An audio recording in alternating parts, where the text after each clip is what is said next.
Welcome to the Farmers Union Insurance pregame show. I'm Lauren Hill, joined by Ken Oda and Evan Epstein, and we are getting ready for Game 2 this weekend against the Bismarck Bobcats down in Bismarck. So let's take a look at the recap of last night's loss to the Bismarck Bobcats. With just over 5 minutes and 30 seconds to play in the first, Tommy Cronin's tip out in front caroms up off Lucas Fedin's shoulder and trickles beyond the goal line as the Bobcats take the early 1-0 lead. Less than a minute later, Charlie Sandven finds Kyle Dahl closing in from the slot, and the Bobcats' lead pretty quickly turns to 2-0. In the second period, it's Zane Rowan taking the puck from Nick Snyder, working out in front of the net and firing it over Lucas Fedin's glove as the Bobcats go up 3-0. Bobcats would extend their lead to 4 after Louis Kaminsky finishes off a 2-on-1. The Toros' lone goal came late in the second period. Ian Spencer finds Landon Fleming as Spencer's assist would give him 71 points on the season, tying Hunter Longy's single-season points record for the Toros. Toros would go on to lose 4-1.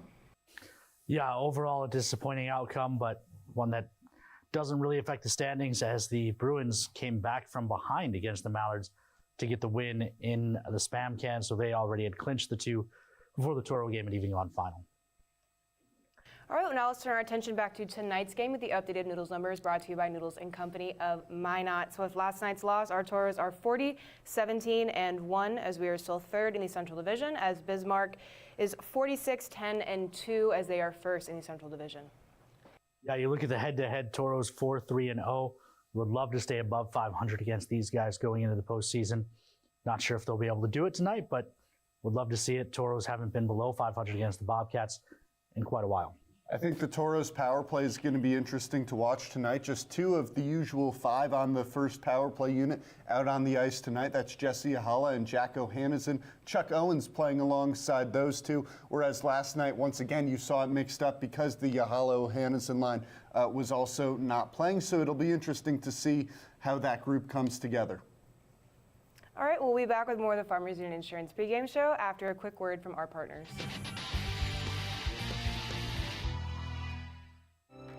When you carry blue, you get a devoted team backing you up, focused on you and your well-being, making it easier and affordable for you to make health a priority. When you carry blue, you get a health plan that anticipates your challenges, that's helping shape the future of healthcare, with more helpful tools and resources so you can get the most out of your benefits and focus more on living your best life. Find your plan today. Blue Cross Blue Shield of North Dakota. Carry blue, carry on. Welcome back. It's time to look at our Minotauros Booster Code players to watch. I'm going to kick it off with my choice tonight of Noah Gibbs. He is back in the lineup tonight. Noah has scored 2 goals over the past 2 weekends, 1 against Austin and 1 in Aberdeen. As for Bismarck, he has 1 assist against the Bobcats so far this season. Whenever we go down to Bismarck, the game is always crazy. I could definitely see this being an interesting night for Noah Gibbs.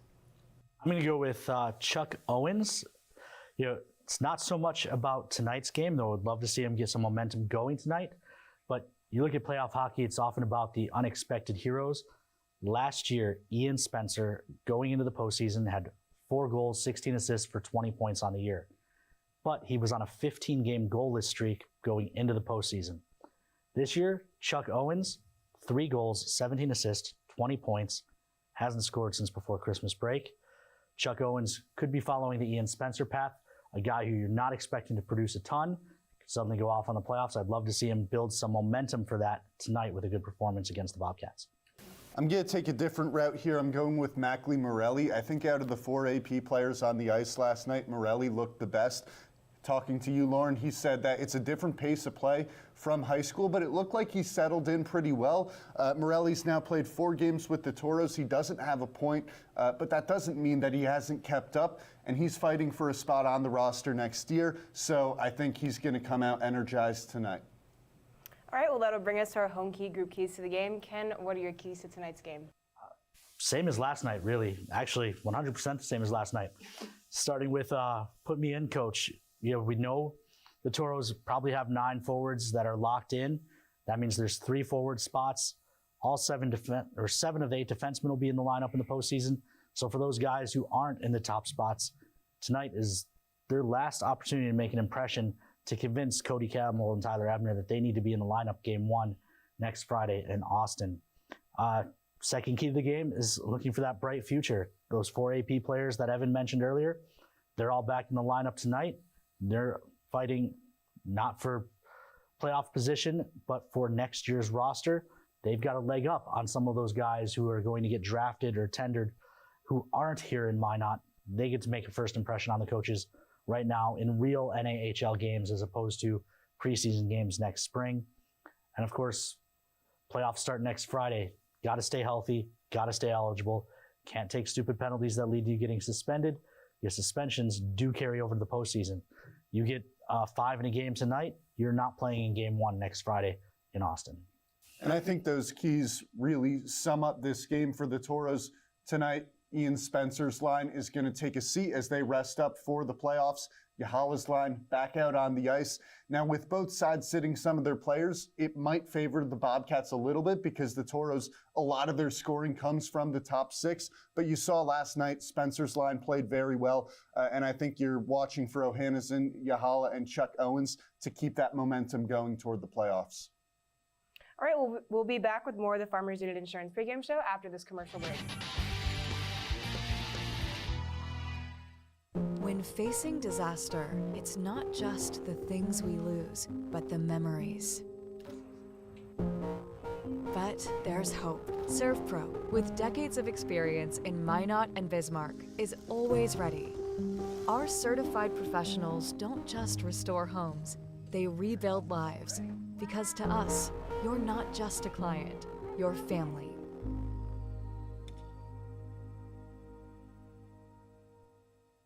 Minotauros fans, it's time to take out your phones and pull up the Toros mobile app for your chance to win prizes throughout tonight's game, starting with our Forebears Sportsbook over-unders. We're starting with total combined penalty minutes over-under 10.5. I'm going to take the under here. You saw a lot of physicality at the end of the second period last night, but for the Toros, the 3 main guys that were involved, Landon Fleming, Ian Spencer, and Gavin Middendorf, they're all scratched tonight, and I think neither side wants to see any injuries before the playoffs. I think this is a clean game. A lot of talking back and forth, not just the guys who engaged at the end of the second period. I wouldn't be shocked to see someone take a 2 and a 10. I'm going to take the over.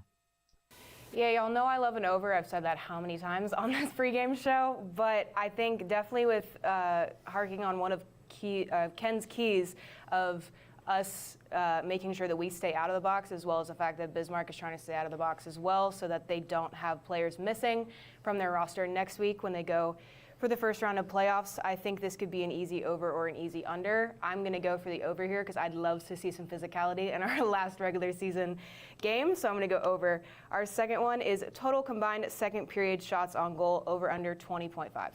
31 shots in the second period last night. I thought that was probably the best period of hockey the two teams played overall. I'm going to take the over here as well. Yeah, I'm going to go for the over here. I think the important word to look at here is combined. So I definitely think with the way that the Bobcats played yesterday, as well as the fact of how we played yesterday, that this is an easy over. I'll take the over here as well. I think this one could go either way. I'm not sure what brand of hockey we're going to see from either the Bobcats or the Toros. Yeah. So many question marks with quite a few AP players out on the ice, but I think this will be right around the 20 mark. Like I said, I'll stick with you guys and go over. And our last one is total combined goals over under 5.5. I'm going to go under here, surprisingly. I definitely think this is going to be an exciting game, but I do think that both sides are going to have their defense on key, so we're going to go under. I'm going to take the under as well with the Spencer Middendorf small line not on the ice. Yahala and Ohannes with Chuck Owens, that's the main scoring line for the Toros. I think we could see a goal come from another place or two. But same thing for the Bobcats. They're going to sit 5 of their top 10 point scorers in all likelihood. So I think this is a lower scoring game. I'm going to buck the trend. I'm going to take the over. I'm expecting a little bit more of an open hockey game. Both teams at this point know there's nothing left to play for in the regular season. Maybe a little bit less physicality, a little bit more open skill play, and might look a little bit more like the war in Watford than a regular season NAHL game. And if that's the case, I would expect to see an over. That'll bring us to the McDonald's Toros trivia question. We're running it back from a few weeks ago. How many times have the Toros and Bruins met in the playoffs? We know that that's the matchup locked in. wanted to give fans what should be an easy one since we just did this either last weekend or the weekend before. I forget, but Toros and Bruins meeting up. I'm sure you guys remember the answer. I do remember the answer, so I'm not going to give fans, the get answer your away. guess in, a chance to win a free lunch from our friends at Dakota Drive McDonald's. All right, well, Ken, Evan, do you have any final thoughts on our game in Bismarck tonight against the Bobcats? Really, like I said in the keys of the game, the point of this game is to get out healthy and eligible. Anything else beyond that, you're looking to build momentum from the guys who will be on the playoff roster. Like I said, with my player of the game, Chuck Owens, I think is probably guy number one who's looking to do that. Noah Gibbs also. Gibbs and Jochums have a game that translates well to playoff hockey. Looking for those guys who are going to step up and be the Nick Zweckys or Ian Spencers of last year's playoff run. Ken, I think you said it well. The one thing I look for on the Toros line chart, you see that Parker Newman came in for Davin Nichols alongside Jack Edwards and Dane Ramirez. Newman had a great game last night. Maybe he's put into that spot to try and get some playoff time. All right, well, that'll do it. The Farmers Union Insurance pregame show. We'll send it out for one more break, and then Ken and Evan will be back with the Drop the Puck right here on the Minotauros Network.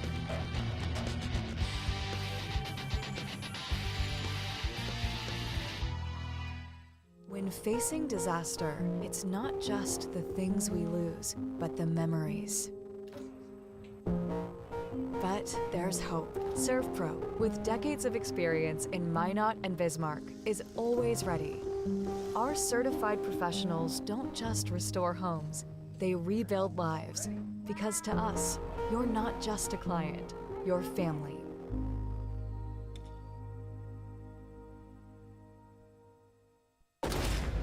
If RPMs raise your BPMs, if the open road is an open invitation, then get up and go. Go turn some heads. Go turn a wrench. Go windows down. Go volume up. Go in. Go out. Go off. Napa has America's largest network of parts and care, here to keep you firing on all cylinders. Circle Sanitation is a locally owned family business providing quality waste hauling services since 1980. We provide service to residential and commercial customers, as well as roll-off service for large projects and construction sites. We are dedicated to providing excellent service at competitive prices without deceptive contracts or hidden fees. For more on what Circle Sanitation can do for you, call us or visit circlesanitation.com. At Northwest Tire, we have tires for everyone. Needs tires that are reliable and safe to get her family where they need to be. Needs a tire that's heavy duty for all of his off-roading adventures. Needs tires that can get him from point A to point B. No matter what you drive or your budget. Northwest Tire keeps you rolling down the road. Lucky for us, life is full of choices, big and small. They define us, make us who we are. And when it comes time for you to choose a car, home, your next big adventure, or start a new business, Farmers Union Insurance has the variety of coverage options to protect each perfect moment. Farmers Union Insurance. Contact your local Farmers Union Insurance agent today. The puck, the net, the crowd, the moment. A chance to make history. Just like that perfect play, we're here to help you win at your financial game.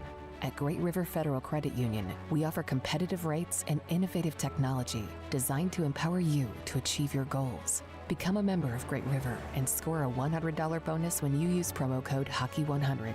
Visit greatriverfcu.org/Hockey100 for details and open your account. Member NCUA.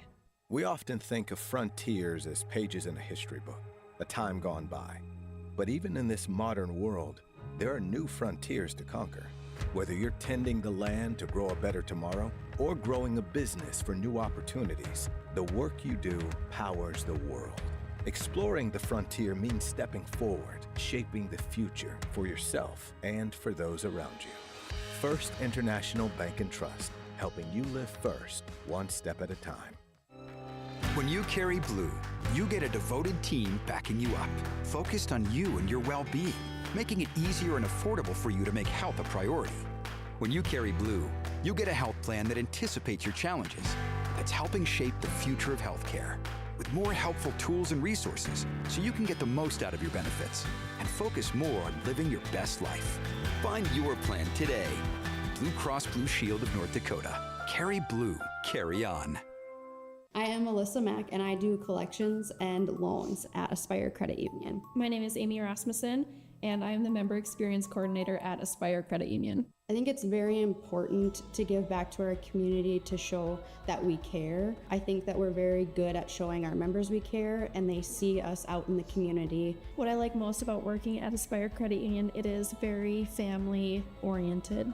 We feel like one big happy family, and Aspire knows that your family always comes first. I'll always remember when I first started. I showed up to work and my whole office was decorated in Mexican theme because I was going to be going to Mexico. I remember just being so shocked and so honored that they did that for me. I just think that's really special that Aspire allows us to develop those relationships with our coworkers. We do a lot of fun things. We have the best potlucks ever. Kind of brings us together, and everyone just kind of helps each other out.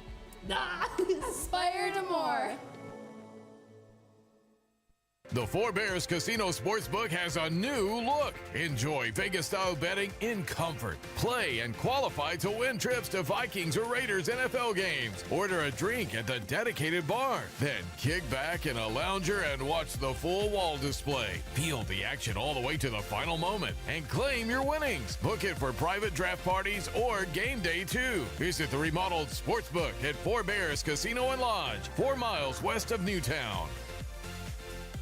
When facing disaster, it's not just the things we lose, but the memories. But there's hope. ServPro, with decades of experience in Minot and Bismarck, is always ready. Our certified professionals don't just restore homes, they rebuild lives. Because to us, you're not just a client, you're family.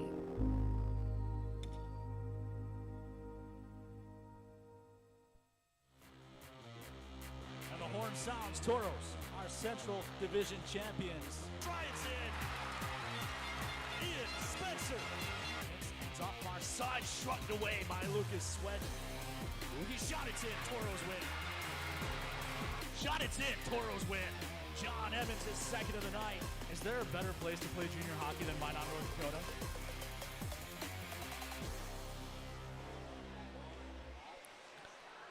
Hello and welcome inside the VFW Sports Center in Bismarck, North Dakota. Toros getting ready to take on the Bismarck Bobcats as always.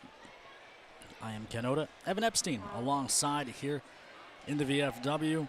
Should be an interesting one tonight, if not necessarily a meaningful one.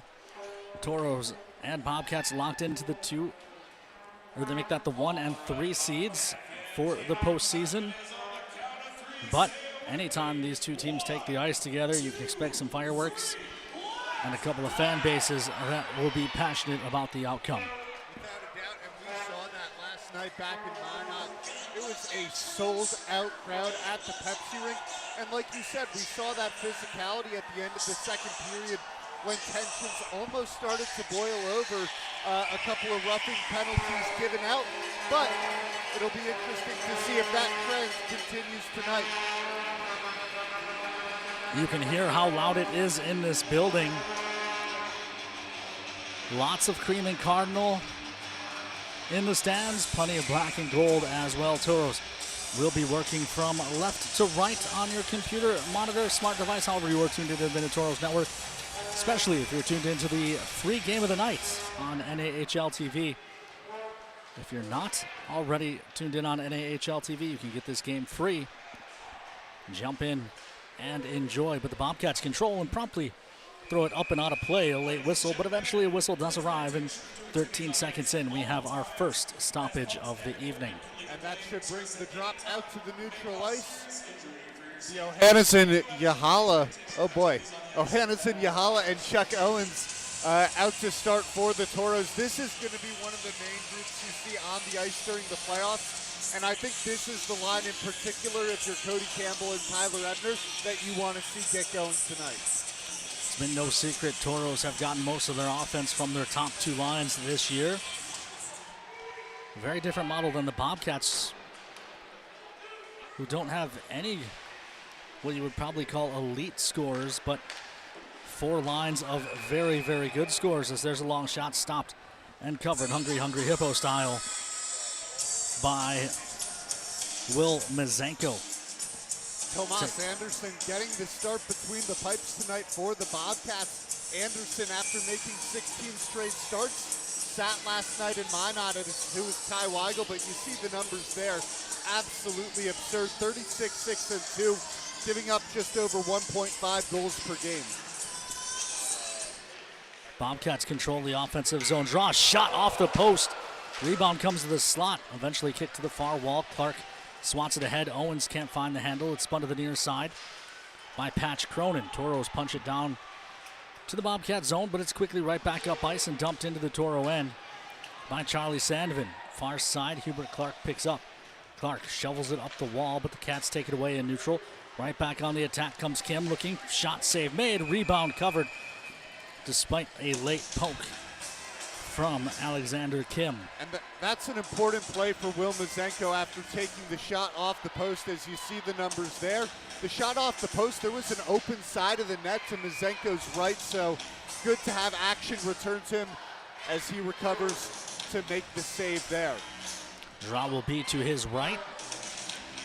Taven James wins it back, picked up by Jordan Gibbs. He shovels up the wall. Bannister keeps it at the point only for a moment. Jockham's spun down. Taven James cuts the middle, hands off far side. Jacks Warren. Warren has it poked off his stick. It caroms out to neutral. Jordan Gibbs on it there. He tried to hand to Jockham's, but it's broken up. Jockham's punches it into the zone. Cats are on it. They swing it to the far side. Start up the ice. It's Kim once again. Kim flips it into Jordan Gibbs' stomach. Gibbs bounces it out to neutral. He missed the intended target, then got it himself. He hands to James. Taven James across for Jockham's with a shot that's kicked wide by goaltender Anderson. Toros trying to work out of the corner, but taken away. Speeding the other way is Josh Leto. Leto's pass goes awry. Instead, it'll come across for Ian Engel. Engel gains the Toro zone on the near side. Tries to cut to the middle. Shashade in behind the net by Mazenko. Hands to the near side. Newman works the Toros through neutral. Gets help on a dump in from Ramirez. Edwards after it behind the net, but the Cats get there first and spin it up the far side wall. It's Evan Hunter. Turned over to the Toros. Can they do anything with it? Unable to settle it down was Edwards, and it rolls on net for an easy cover by Tomas Anderson. Heads-up play by Ramirez to realize where that puck was going. Applies pressure to Anderson, forces the offensive zone draw. Ken, you were touching on it earlier. This is a Bobcats team that when you look at the scoring, they have much more depth than the Toros. So in a series where you're trying to rest some of your main guys ahead of the playoffs, that's why this matchup does favor the Bobcats, whereas it's been very even, very back and forth all year long. Cats control the draw in their own zone and start up the ice. And at the attacking end, Zane Rowan, his shot's blocked into the corner. Rowan guides it back to the point. Engel with a long shot, save made. The rebound to the corner, poked free by Perreault, but it comes back to Engel, top of the near circle. Another shot that hits a body in front. It was Kenny. Toros gather it up and start Ramirez up ice. Looks to chip and chase it down himself while the rest of the Toros change. Ramirez does just that, but gets paired by his counterpart in the 19 sweater, Ian Engel. They'll dig behind the net. Sabulis able to win the battle. Still getting worked over. Stepped into by Rafalski. Ramirez pokes in. Couldn't feed it to Morelli. Kept at the point by Hubert Clark. His shot blocker down by Anderson. Toros pressuring in the offensive end. Sabulis with a shot in and out of the glove. Rebound loose and unable to get a good poke on it was Ryder McDonald for the Toros. Yeah, both McDonald and Morelli were bearing down on the net, and Anderson barely got back to that puck. If that floats just another foot outside the net, probably McDonald or Morelli would pick up their first goal with the Toros. And it was McDonald that had much better positioning, but Anderson was able to recover. 50-50 draw to the right of Anderson, eventually dug out by the Bobcats. They swing it to the far side. It never got through to the intended target. Second try does, and now DeVita hands off. Far side, carried into the zone by Roloffs. Roloffs working down low, pinned by Hubert Clark. Fights out of it, but he lost the puck. Morelli hacks it around to the near side. Morelli, no stranger to action here in the VFW. Having played against both two of the three Bismarck high schools on this ice surface. Roloffs digging on the near side. Spins it back down low. Morelli steps in, takes it away, chips to the far side. Taken away, though, by Sandvin. Sandvin driving the goal line, tries to come out front. A good poke by Mazenko, and then when the rebound kicked towards him, he gets the glove over the top. And Hubert Clark and Sitnewski were tangled up all play long. They ended up working out to the to in front of the crease, and then Clark almost got in the way of Will Mazenko, but luckily enough for Mazenko, puck stopped right on his pads. Easy enough for him to cover it with the glove. Social media check-ins. The Okasons are here at the VFW, as are the Fieldsteads and the Gersbecks. Tanya Shaw-Canero watching on NAHL TV. Billet Ray, Carson, and Dad Ray checking in here from the VFW. This is Ohannesson also in the VFW. Plays it back to the point where it's kept by Bannister and the Bobcats. He played it down in the corner. Tommy Cronin lost the handle. Jordan Gibbs takes over. Gibbs feeds Owens, whose long pass for Ohannesson was off the mark and taken away by Bannister, who then threw it at his own goaltender. Play resumes in the far side corner. Toros, Owens trying to take it away, but the puck put in behind the net. Bannister on it there. Bannister lost it. Ohannesson puts it in front. He wanted Owens, but the pass was cut off. Uhala working behind the cage. Can't find that loose puck. Toros let it squirt out to neutral, dump it right back in. Yohala up on the pressure, but Anderson spun it around to the near wall. Jockums couldn't quite hold the line, coming late on a change.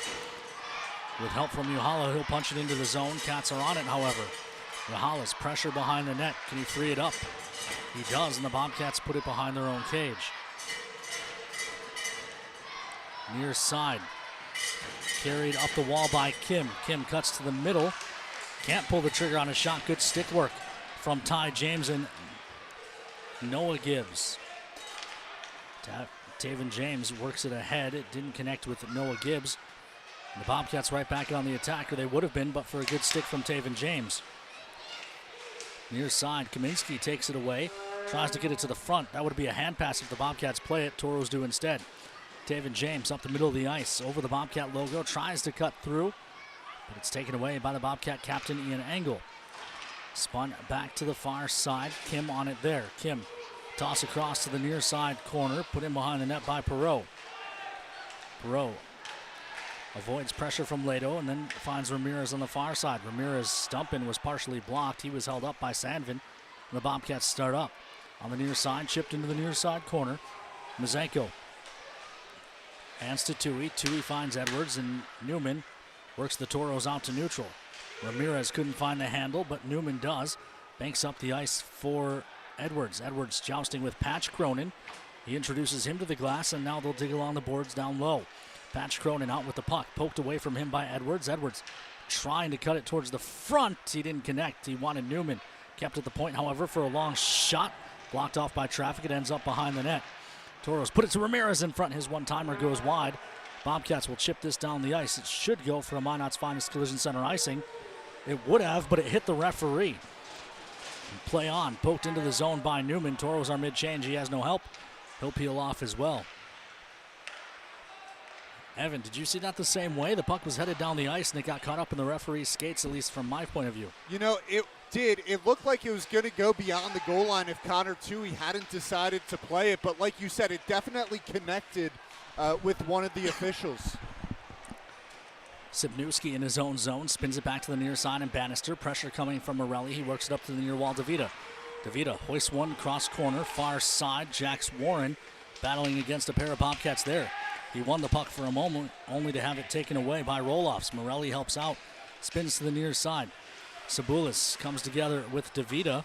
Kept at the point, long shot. That scurries wide. It'll roll to the far side. Warren throws it up ice and somehow keeps it out of the Toro bench. Ian Engel back on it for the Cats in his own zone, carries between the circles and leaves off far side.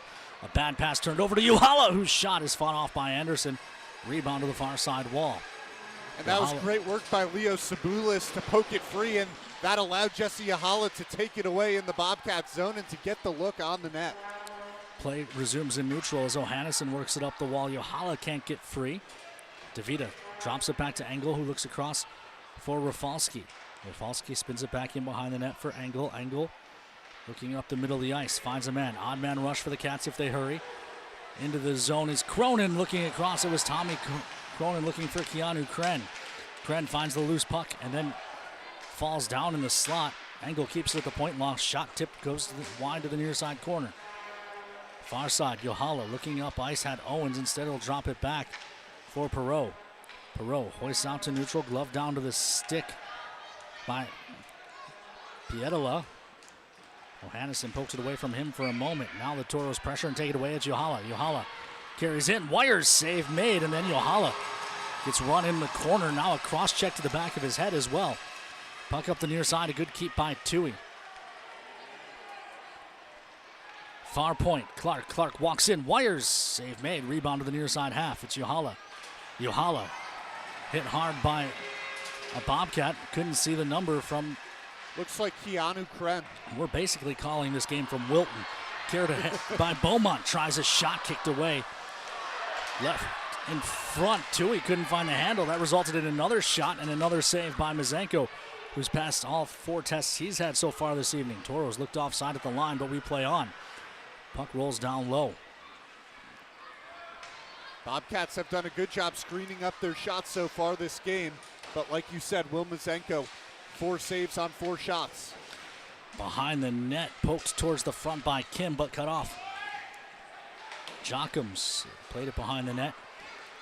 Warren gave to Gibbs, and Gibbs looks up ice for Ramirez. Ramirez looking to push play into the zone. Jitterbugs between a couple of defenders, upended, but found Taven James. James was looking across for Newman. The pass was blocked, kept at the point. Long shot through traffic. Save made by Anderson, who's the blocker. Put that up and into the protective netting. Palindrome on the clock. 10:01 to play here in period number 1. We've hit the media timeout.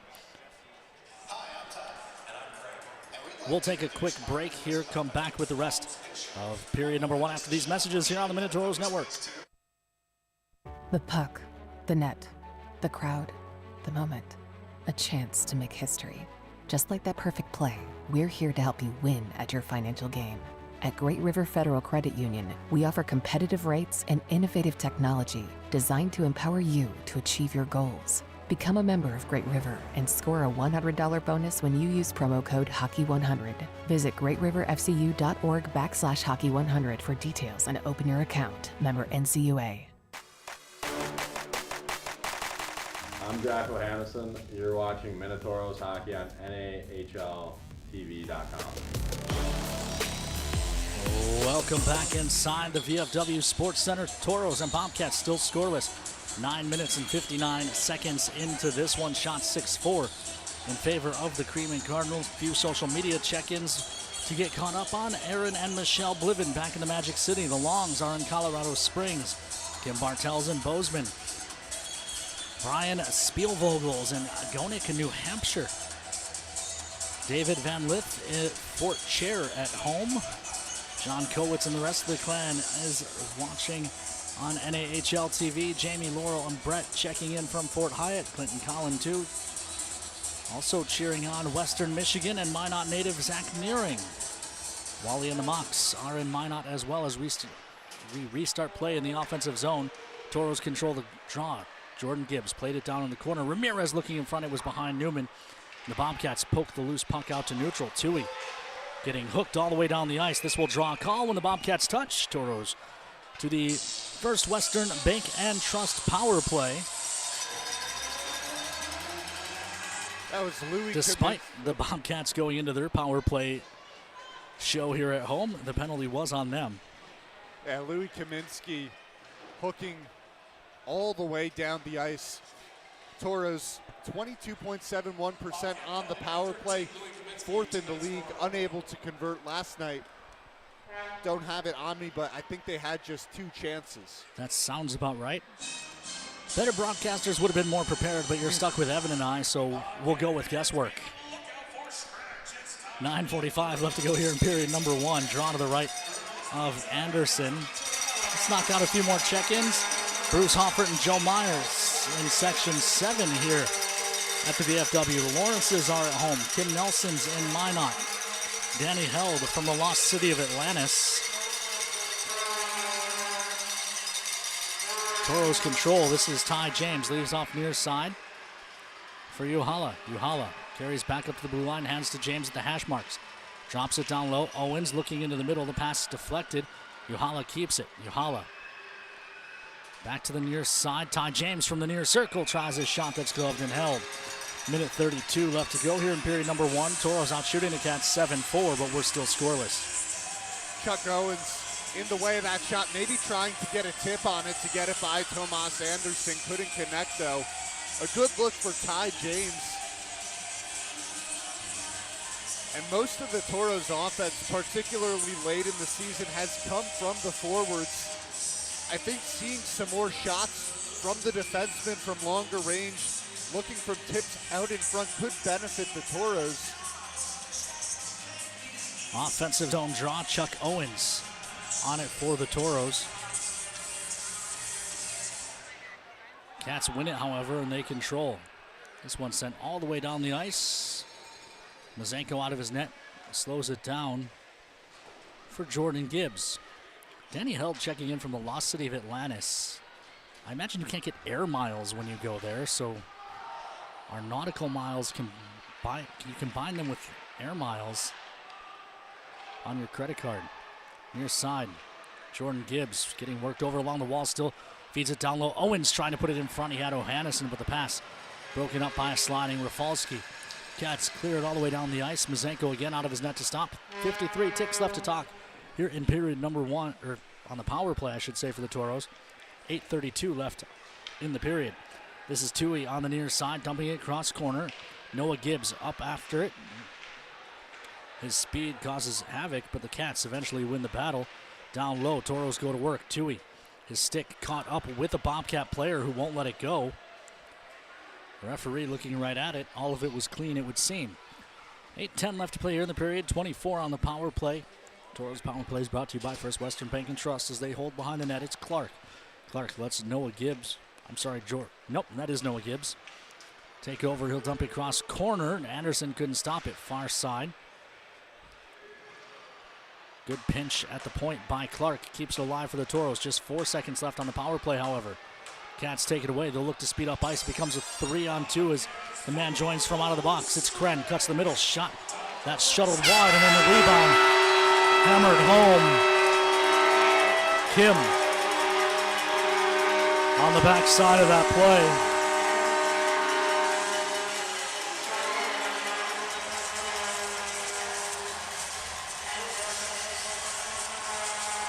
Tough break for Will Mazenko and the Toros. The initial shot off the end wall, and the rebound goes right to Alexander Kim, who's right there on the post. Will Mazenko can't recover, and that's as easy as it comes for Kim and the Bobcats. And the reason Kim able to tap that home is he interfered with Braden Jochums, dumped him to the ice. Jochums couldn't defend it anymore.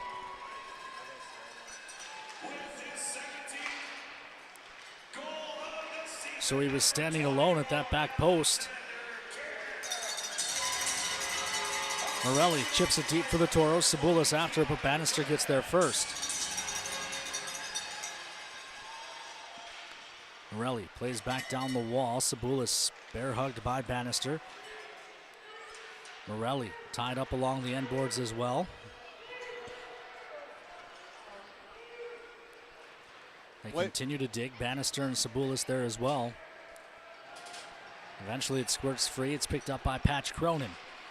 Cronin working up the near side. A feed that's tipped in by Beaumont, but Perot's the first to it for the Toros, and he'll play up the far wall. Sabulis, his pass tipped into the offensive zone.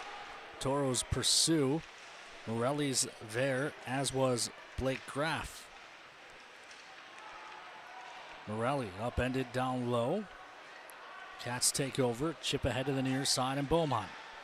Beaumont gains the red line and then hoists it cross corner to the far side. Warren hacks at it. It ends up in the skates of Roloff. Warren steps into him. Eventually gathered up by Yohala. And he'll try and start the Toros up. DeVita steps into him along the Toro bench. Sipniewski throws an elbow as he runs into Gibbs on the near side. Physicality picking up as this into the zone for Roloffs. Looking across, DeVita couldn't tip it home. Gibbs and DeVita come together. DeVita with a quick punch to the face. O'Hannison squeezes through a check. They're calling O'Hannison for dodging a check and causing a Bobcat to run himself into the boards. O'Hannison just knifed through 2 Bobcats. They're calling it a high stick, so apparently, as O'Hannison ducks under the check, the Bobcat skates into the stick as he tried to light O'Hanny up. And that's a penalty you're happy to kill if you're the Toros, because you'd much rather that happen than get that clean shot on O'Hannison. So we get another look. And O'Hannison, his stick barely goes up. I don't think it was his stick. I think it was the Bobcats' teammate's stick. I'm with you, Ken. O'Hannison was just avoiding the hit. O'Hannison's stick stayed down. It was the other Bobcat. So friendly fire from the Bobcats earns them a power play, and the Toros the kill for the first time this evening.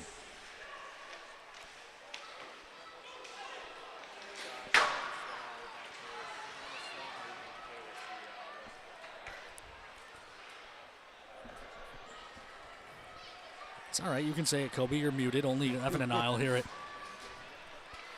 Obviously, fans, you couldn't hear what Kobe said, but he just watched the replay again in slow-mo, and he confirms what I thought I saw at full speed.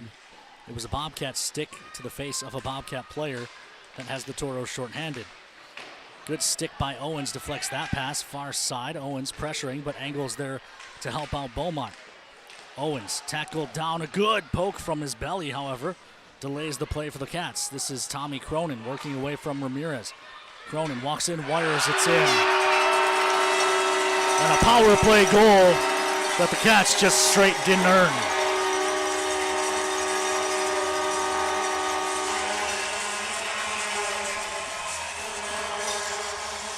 While the Bobcats celebrate, Kobe's going to give us another look of the play that drew that power play for the Bobcats. O'Hannison goes down, 2 Bobcats come together. Clear as day. Friendly fire results in the power play that Tommy Cronin takes bar down over Will Mazenko.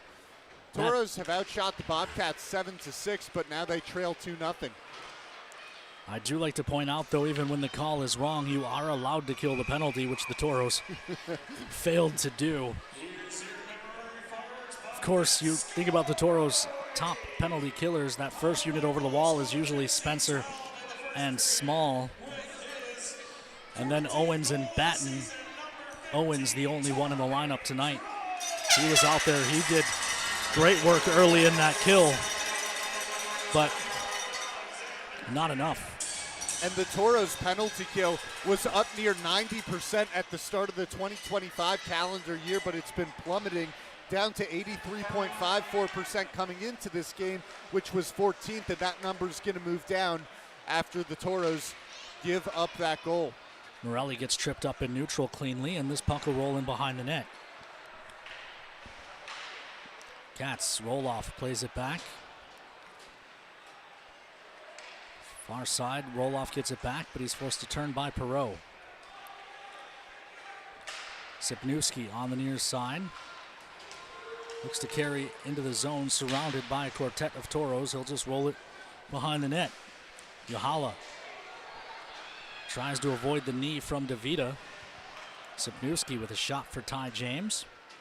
Meanwhile, Patch Cronin will bounce one in that Mazenko will hold on to.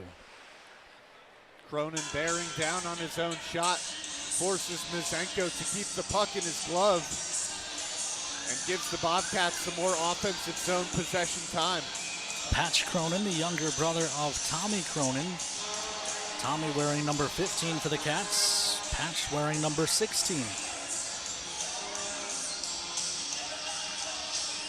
Draw to the left of Mazenko. Cats control. Shot blocked by O'Hannison, and the Toros are able to roll it out to neutral. Tui and Evan Hunter come together. No one plays the puck, and that allows Rowan to find it. Rowan walks in, wires, blocker save, rebound checks up behind the net. Clark working on Rowan. Uhala finds it free. Uhala chips to the near side, and Tui. Tui has it poked away. Rowan turning with it. Good hit on the near side by O'Hannison on Kenny. Frees that puck up, and Uhala will find it behind the net. Uhala guides it to the far side and plays out to neutral. Cats take it back, however, and look to attack quickly. Shot gloved and held off the stick of Kamensky by Mazenko. 2:59 left to play in period number 1. Shots now even at 7 aside. But it's the Cats who lead 2-0. Let's wrap up a few more check-ins. Kim Nelson in Minot. Debbie Biggs from Orland Park, Illinois. Andrew Wolflick from Glendive, Montana. Sally B and the Chicago crew. The Coreys from Glenvern. Good to hear. Surgery went well there. The Carbos and McLeods are aboard as well as Newman. Fires this ahead. That missed everyone. It will go for an icing. And just before this unit came out for this shift, it was the O'Hannison Yahala Owen shift on the ice. And they started in the Toros defensive zone. And more often than not this period, when they've been on the ice, they've started in their defensive zone. And they've been working an uphill battle, as that's usually the group you want to see creating those offensive chances. That icing brought to you by Minot's Finest Collision Center. Knock out some more check-ins. Charles Wilburn watching on NATV at home. Same for the Brits. Grandma Spencer's in New Lenox. Says thank you for the exciting season. Now on to the playoffs. Sean Bachoven asking for Grace Sandy to be put on the main camera, unfortunately. I have a lot of pull in this league, but I don't get to staff the Bobcat games. Edwards carries ahead for the Toros, hits the blue line, gets help from Ramirez. Ramirez banks it back for Edwards. Edwards punched it back down in the corner into a scrum. They continue to dig along the boards 2-by-2 with 2:22 to play here in period number 1. Eventually the puck kicks free and the Toros control up to the point for Jordan Gibbs. He mishandles. And the Toros will regroup in unclaimed territory. Rung in deep by Gibbs. Anderson out of his net to stop. He hands off to the defense. And the Cats play it around to Kim on the far side. Kim speeds ahead, hits the blue line, throws one on net. That's soaked up by Mazenko. Kamitsky. Had a little something extra for Ty James after the whistle as they flew by the net.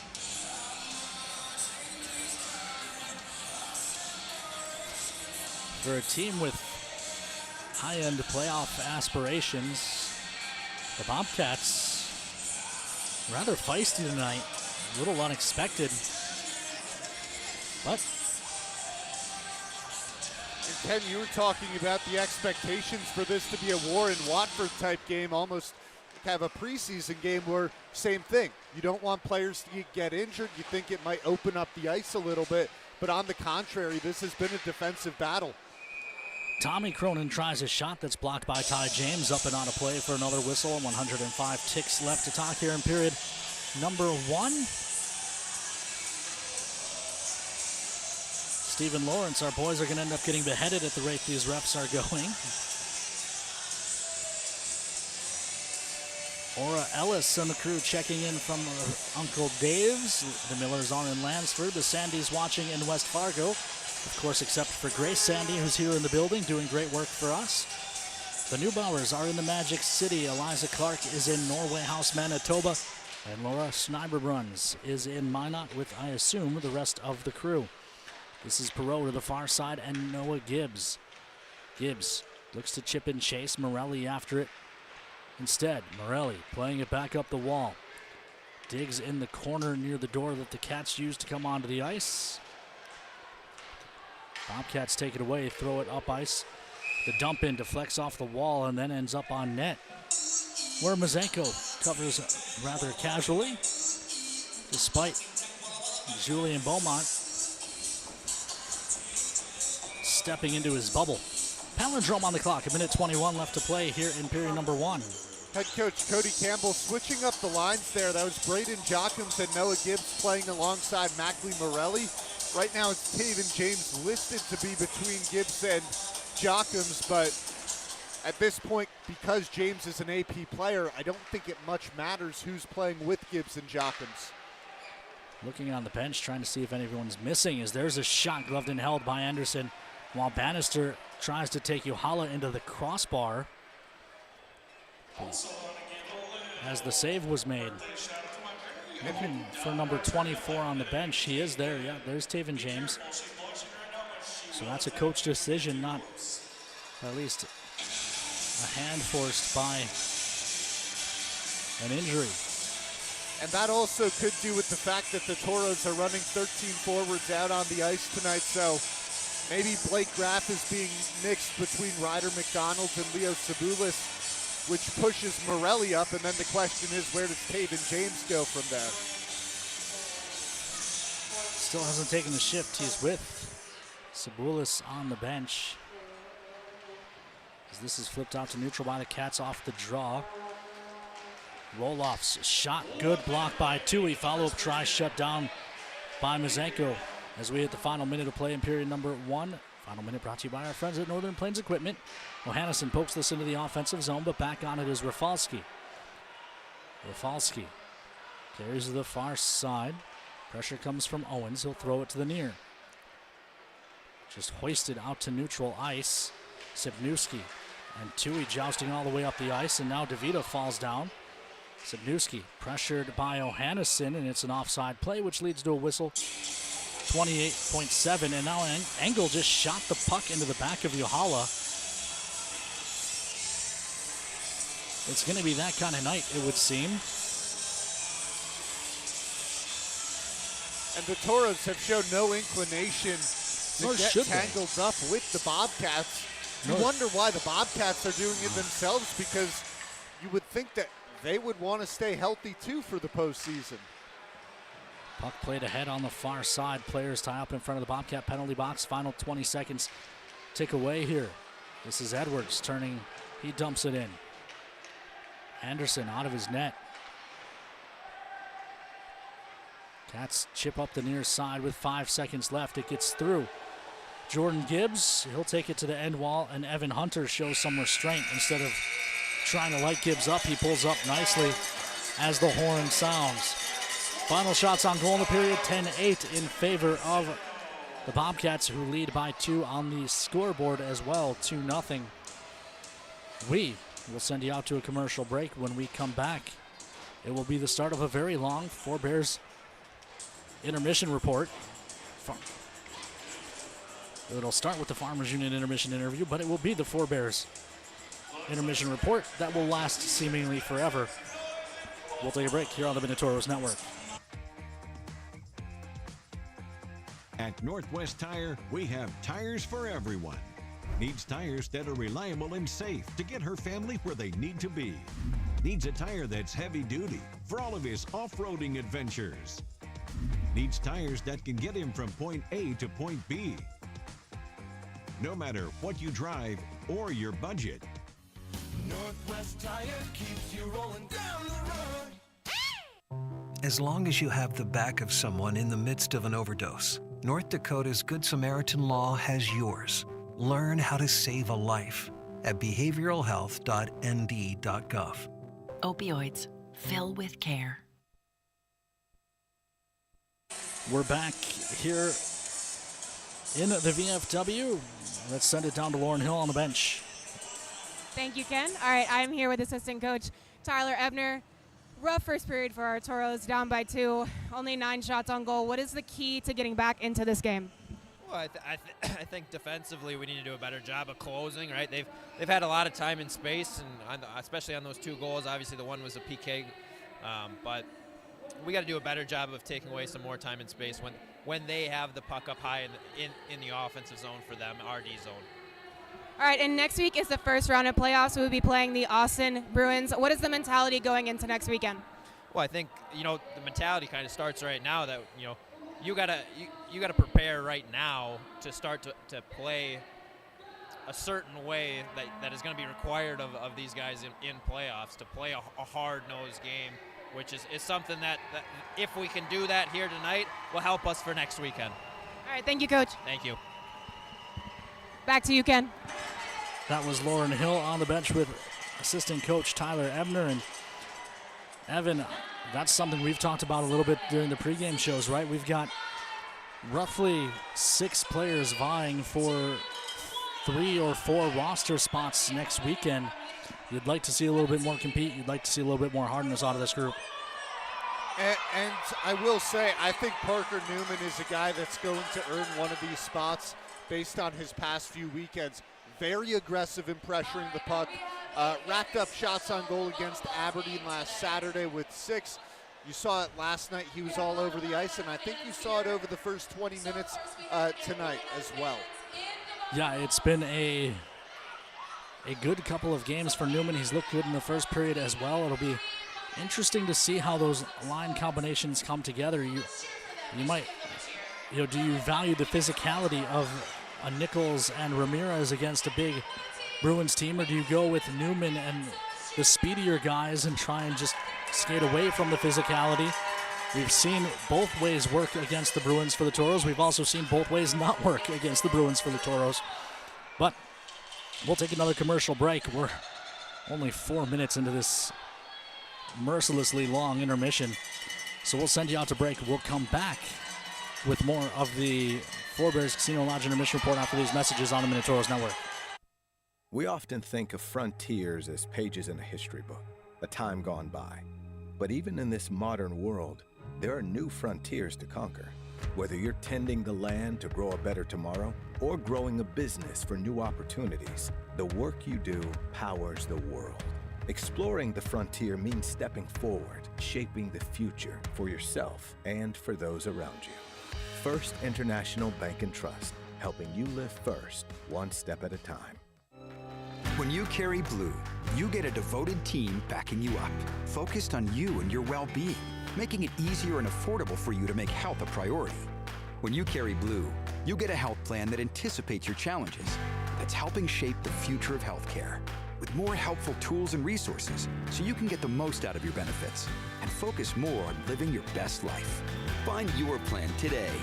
Blue Cross Blue Shield of North Dakota. Carry blue, carry on. I am Melissa Mack, and I do collections and loans at Aspire Credit Union. My name is Amy Rasmussen, and I am the Member Experience Coordinator at Aspire Credit Union. I think it's very important to give back to our community to show that we care. I think that we're very good at showing our members we care, and they see us out in the community. What I like most about working at Aspire Credit Union, it is very family oriented. We feel like one big happy family, and Aspire knows that your family always comes first. I'll always remember when I first started. I showed up to work and my whole office was decorated in Mexican theme because I was going to be going to Mexico. I remember just being so shocked and so honored that they did that for me. I just think that's really special that Aspire allows us to develop those relationships with our coworkers. We do a lot of fun things. We have the best potlucks ever. Kind of brings us together, and everyone just kind of helps each other out. Aspire to more.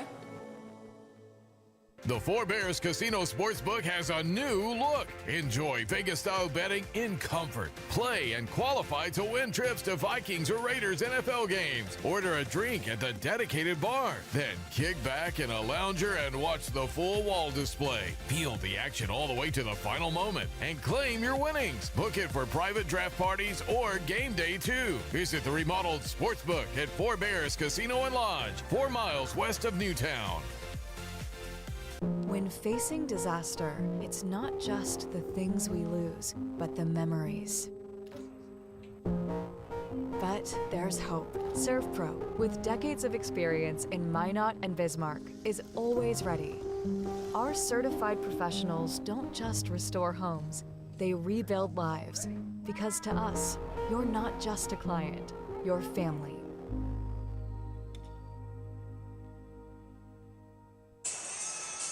Welcome back inside the VFW Sports Center in Bismarck, where the Toros trail the Bobcats 2-0. Toros have managed to get a shot during intermission as well, so shot totals now 10-9 in favor of the Bobcats. I'm not hallucinating. I said 10-8 at the end of the period, right? I read that off the scoreboard. They did add one more on after the final horn. I know I'm getting up there in age, but I didn't think my memory was going that quickly. So good to see that the Toros managed to fire one on net during the break and somehow not have it go in, which that might be the bigger story. Either way, Toros down a pair. Let's take a look at how we got there. As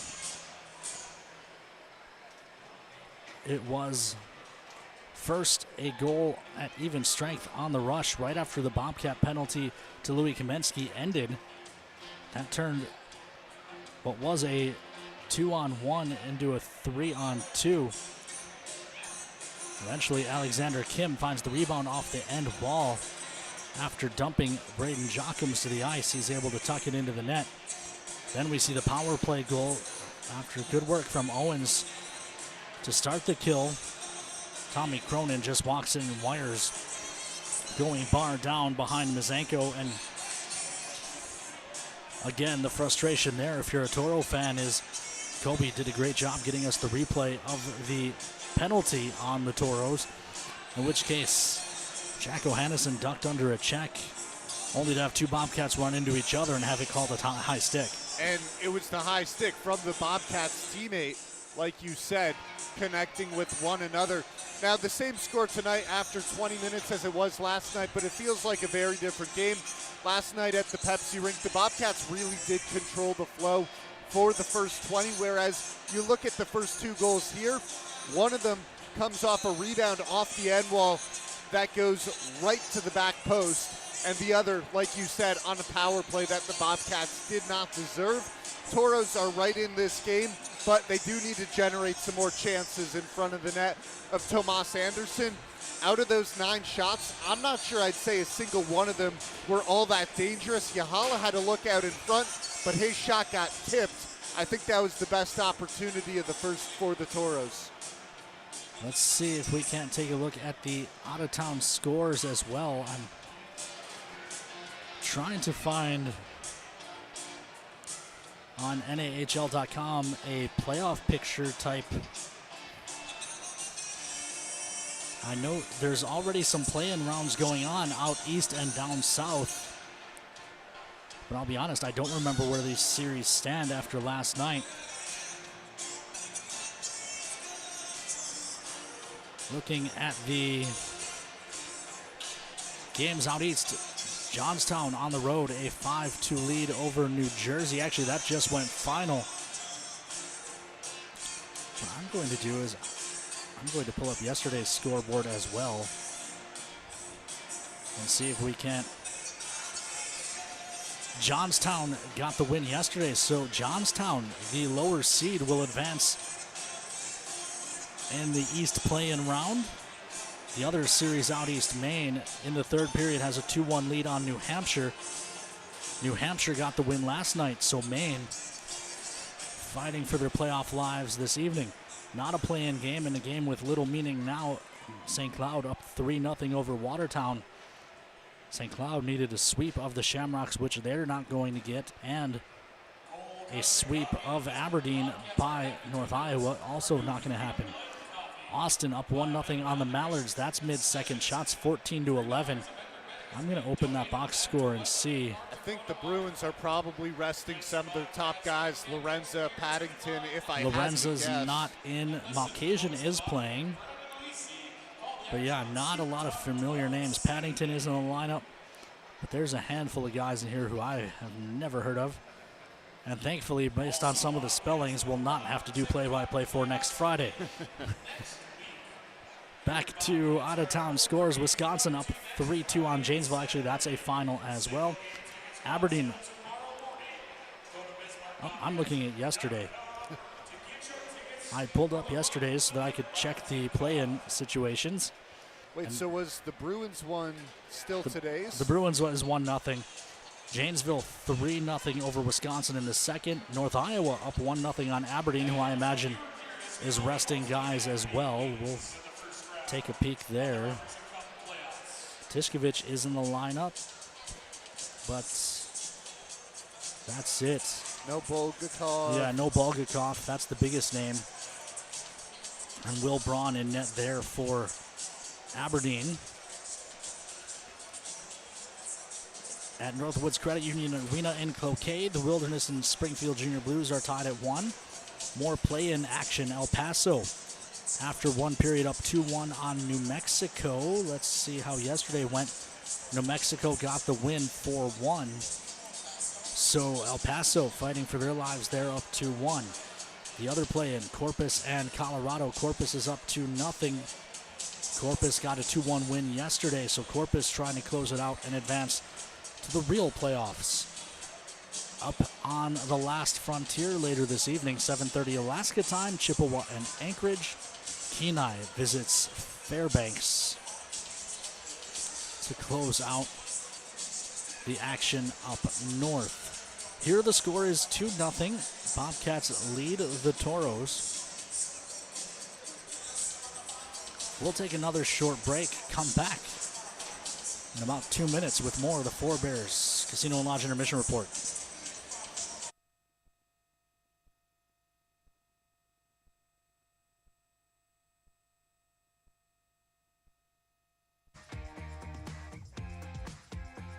At Northwest Tire, we have tires for everyone. Needs tires that are reliable and safe to get her family where they need to be. Needs a tire that's heavy duty for all of his off-roading adventures. Needs tires that can get him from point A to point B. No matter what you drive or your budget. Northwest Tire keeps you rolling down the road. Lucky for us, life is full of choices, big and small.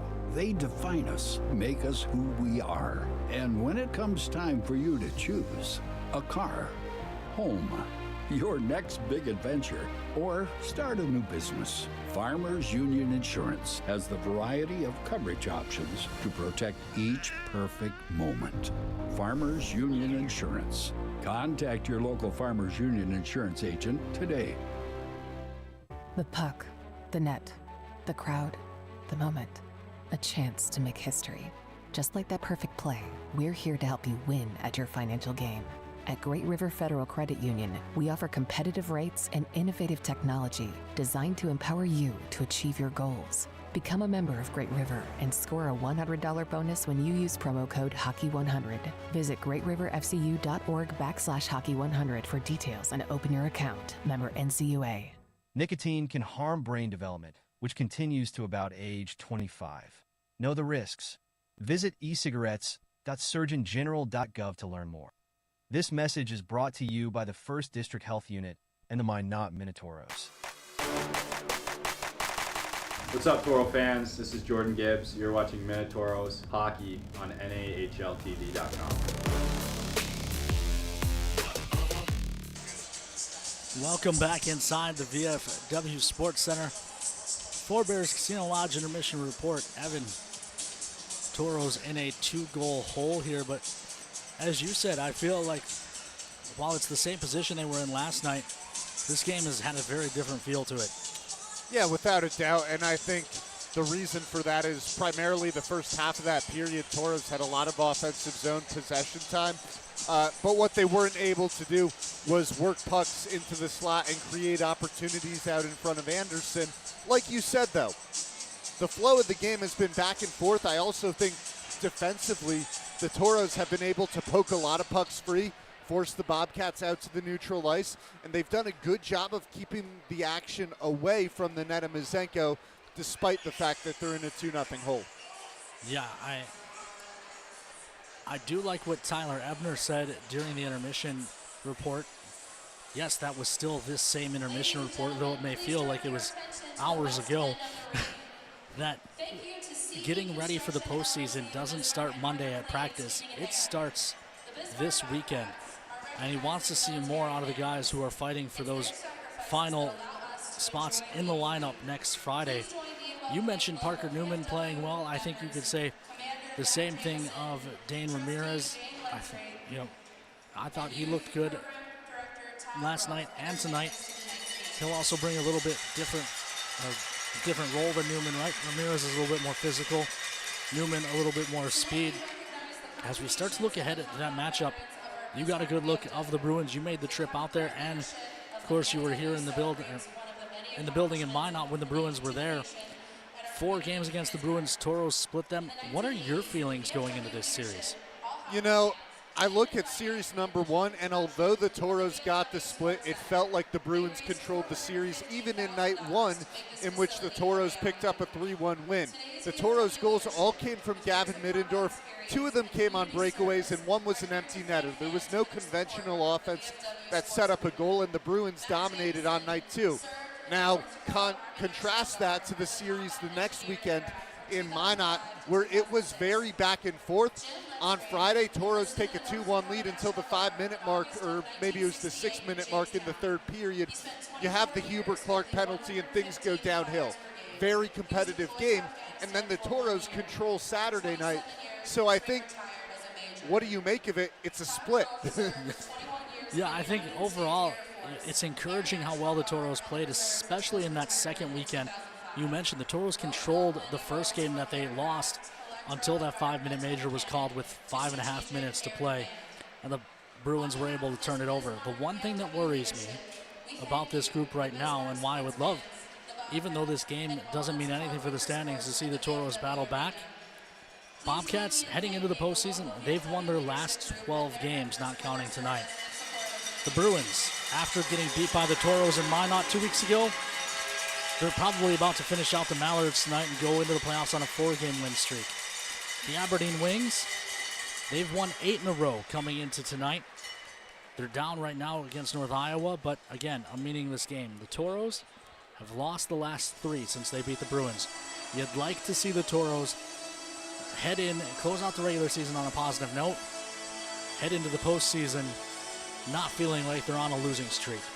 And not only that, but in terms of changing momentum, you got to look back all the way to that 13-game winning streak. After the 13-game winning streak, Toros are 7-8, a losing record kind of over the past couple of months.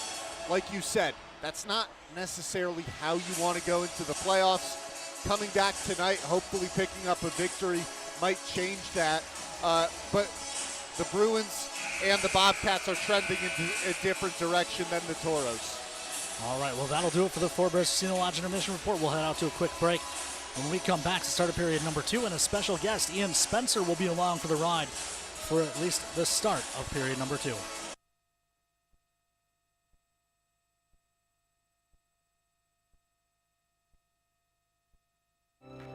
When you carry blue, you get a devoted team backing you up, focused on you and your well-being, making it easier and affordable for you to make health a priority. When you carry blue, you get a health plan that anticipates your challenges, that's helping shape the future of healthcare, with more helpful tools and resources so you can get the most out of your benefits and focus more on living your best life. Find your plan today. Blue Cross Blue Shield of North Dakota. Carry blue, carry on. As long as you have the back of someone in the midst of an overdose, North Dakota's Good Samaritan Law has yours. Learn how to save a life at behavioralhealth.nd.gov. Opioids. Fill with care. Hi, I'm Lauren Hill. And I'm Evan Epstein. And we host Toros All Access every Monday through Thursday at 3 p.m. Central. We cover everything you need to know about the Minotauros, previewing upcoming series, interviewing players and coaches, and breaking down game footage. You can watch on Facebook or YouTube to keep up with the Minotauros. I'm Chuck Owens, and you are watching Minotauros Hockey on NAHLTV.com.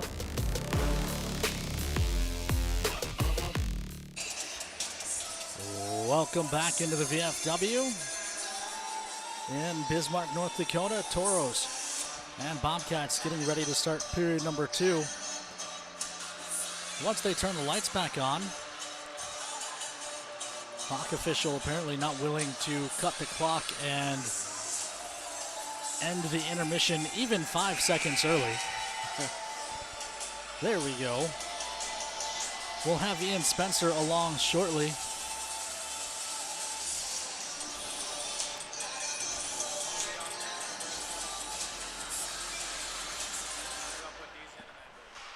Toro's working right to left.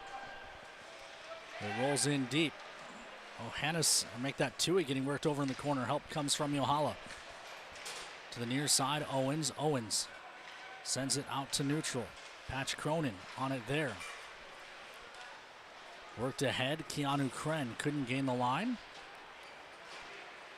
Second try, he'll get into the zone. Leave off far side for a shot that's blocked.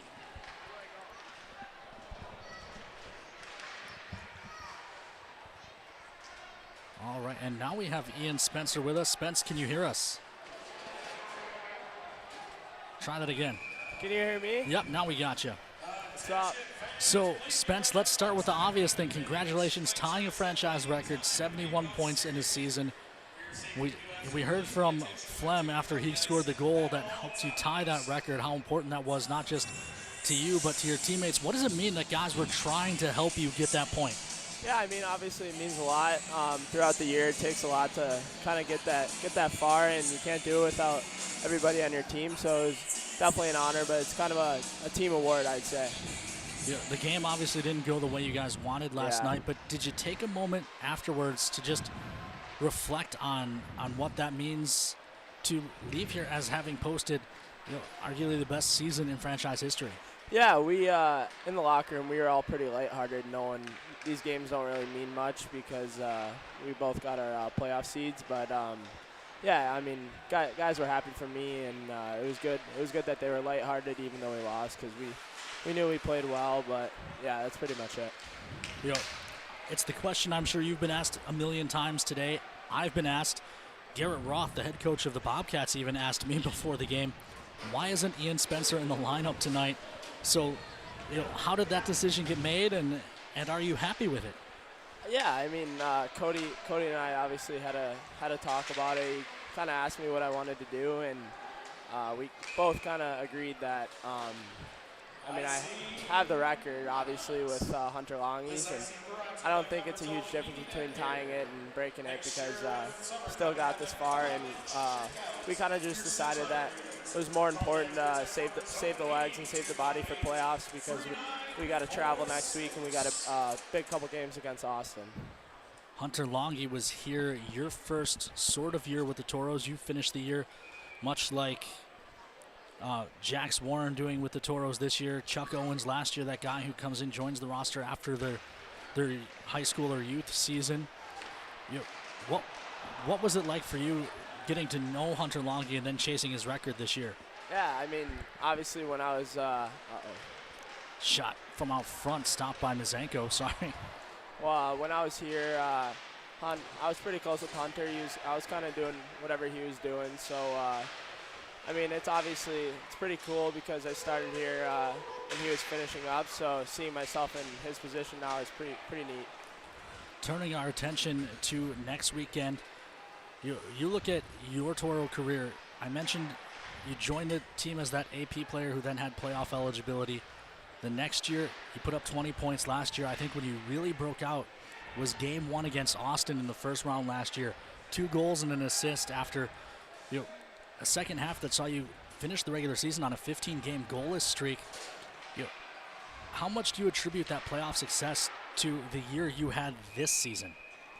I think it's pretty important just because I had a lot of experience leading up to it, and then having a pretty good playoff round helped a lot and kind of just led my confidence into this season. For those veteran guys who were here last year, remember getting the sweep of the Austin Bruins. Does that give you guys confidence going into next weekend as well?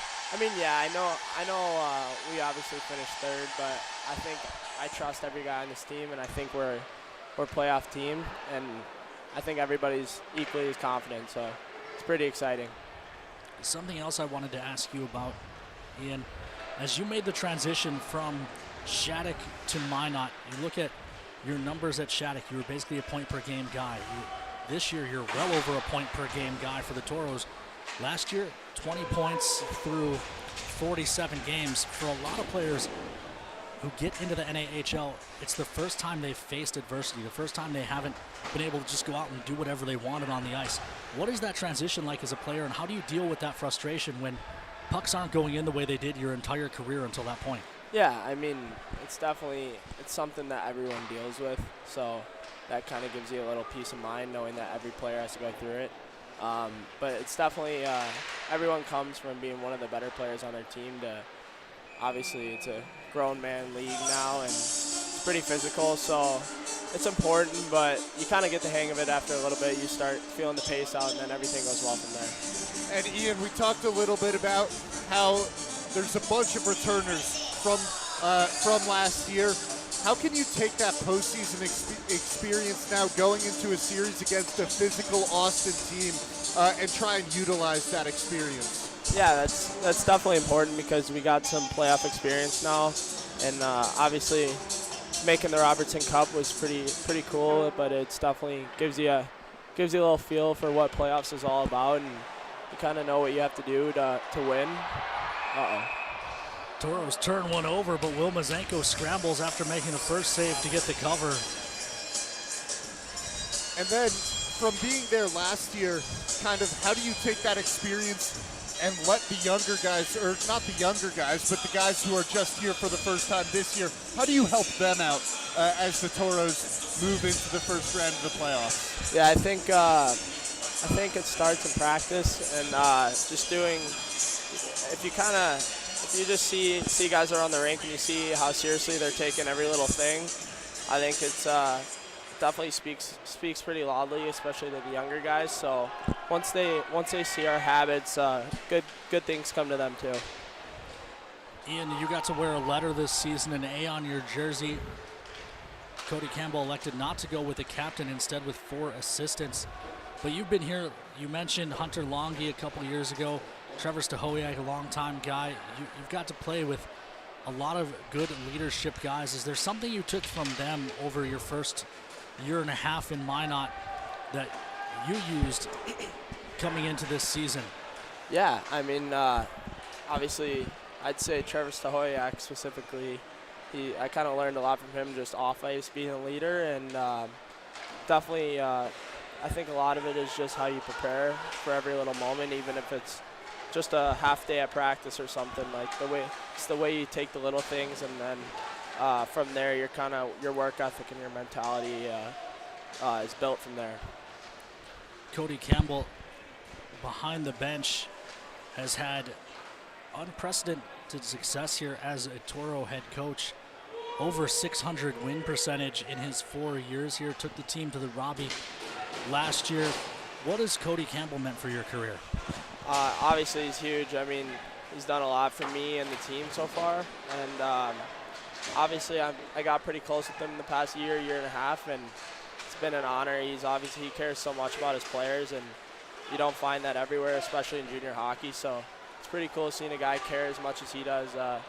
He really just does whatever he can for the team, and Good play on the rush by the Bobcats. Better save with the glove by Mazenko. And Ian, I know we've been peppering you with questions, but one more about the first playoff series. The Austin Bruins have been one of the most physical teams the Toros have seen in the Central Division. So what is it like to go into that first round kind of knowing what's coming? Yeah, I mean, I think we played against them enough to where we know how they play, and we kind of like to match their physicality. And honestly, in my opinion, I think physical hockey and playing good teams like that is a lot more fun. So we know we're going to play our best. About that series in the playoffs in general, last year I mentioned you broke out in the playoffs. We saw Nick Zwiecki break out in the playoffs. Yeah. So much about postseason hockey is those unexpected heroes, right? You're expecting Jack O'Hannes, we're expecting the Toros' top scorers to produce in the postseason, but so many of the games come down to that third or fourth line guy who pots an OT winner. Who on this team are you looking forward to maybe becoming that guy whose game lends itself more to playoff hockey than maybe even the regular season? Yeah, I mean, that's the thing about playoffs. Like, you can probably get by a few games a year just with, say, a goalie or whatever, just someone standing on their head. But in playoffs, it's a whole different animal, and everyone's got to be on their best and kind of just stick to the systems and do the little things the right way. Because at the end of the day, it's just playoff games are about who makes one mistake, and that could be the game. So, yeah. Is there a guy on this team that you're thinking might be able to break out? I mean, like Jockham's, that's a playoff mentality the way he plays. I think Chuck Owens, I think he's due for a good playoff. He works his bag off, and I think that's the type of player you need in playoffs. I actually talked about it on the pregame show today. The parallels to your Toro career a little eerie, right? Yeah, a little bit, yeah. He was that guy who joined the team last year for the playoff run, and then this year comes in 20 points just like you had last year. Right. Be fantastic to see him break out. Yeah, definitely. Now we'll get a trip call, I believe, as Engel went down. Toros will go to the kill. But, Ian, I'm going to widen out the view again and talk about your Toro career in general. Just some quick hit questions. Obviously, the Mesa Arena, most fun building to play in the Central Division, but when you guys go on the road, is there a place you like to go more than others? I mean, honestly, yeah. I mean, wherever the atmosphere is pretty high, or I'd say pretty stressful. Some people would say it's pretty hectic. Is the word I was looking for. But I think like here in Austin are my two favorites. Aberdeen as well. Just the places that get the most people is really exciting to play in. It gives you a little bit of a adrenaline rush, so that's pretty nice. You know, obviously it's hard to know for sure, but when your Toro career does eventually come to an end, whether it's hopefully not in 2 weeks, but 2 to 5 weeks, you won't put on the cream and cardinal anymore. Right. How will you look back on your time here in Minot? I mean, it's built ton of close people in my life and people I'm probably going to have at my wedding when I'm older, and which speaks a lot about a lot of people. But I'd say just everyone in Minot, even the fans, coaches, everybody, they just care a lot. And like I said earlier, you don't find that in a lot of junior teams at all. So it's pretty cool having that relationship with people just around town. If your coach from Shattuck called you and said, hey, I've got another kid who's thinking about going to Minot, he's not sure if he wants to go all the way to Minot, North Dakota, what would you tell a 16 to 18-year-old hockey player who's thinking about becoming a Toro but not sure if they want to pull the trigger? I definitely just say that it's the atmosphere you're looking for and that you think about coming from Shattuck. I'd say you get some students every now and then, but the way it is in Minot, it's just unbelievable. Everyone loves us, and it just matters so much for everybody, and that's why we take a lot of pride in that. And I think everyone's looking for a similar dynamic in a junior hockey team. Evan, anything else for Ian before we let him go? You know, you came from Shattuck. Blake Graff also coming in from Shattuck. Had you had any communication with him before he came to the Toros? Or? Ryder McDonald, you mean? That is who I meant. Got the wrong guy who just joined. Yeah, I mean, Ryder, I knew my senior year. I think he was a sophomore. But, yeah, I knew. I mean, obviously, Shattuck hockey, there's only 100 people in the program for guys. So I got to know everybody a little bit. And obviously, a lot of good people there. But Ryder, I've known Ryder just how he plays for a while. And I like how he plays, and he's always had positive feedback from his buddies. Everyone knows he's a good guy, so that's pretty important. And was that a guy that you talked about coming to Minot before he ended up arriving? Yeah. Here we go. Good takeaway. Morelli in for his first chance in. 5-0. Morelli, his first as a Toro, comes shorthanded, and the Toros are back within one. Let's go. Morelli's mom's going crazy. A huge takeaway defense leading to offense for Mackley Morelli. And his first as a Toro, his first in the NAHL. But here's another look. He gets it on the breakaway, and he looks cool, calm, and collected. Pulls it back to the backhand. What a pretty move. That was nice. And that's not a cheapie on that goaltender. Thomas Anderson and Lucas Swedin going back and forth all season long with the top numbers in the league, not just the division. Spence, how about your breakdown on that? What did you see from Morelli? I don't know. That was sweet. That was silky. I knew he's been due. He's been playing really well for us. So that's pretty cool seeing him get his first with his family in the crowd. All right, last thing, then we'll let you get out of here.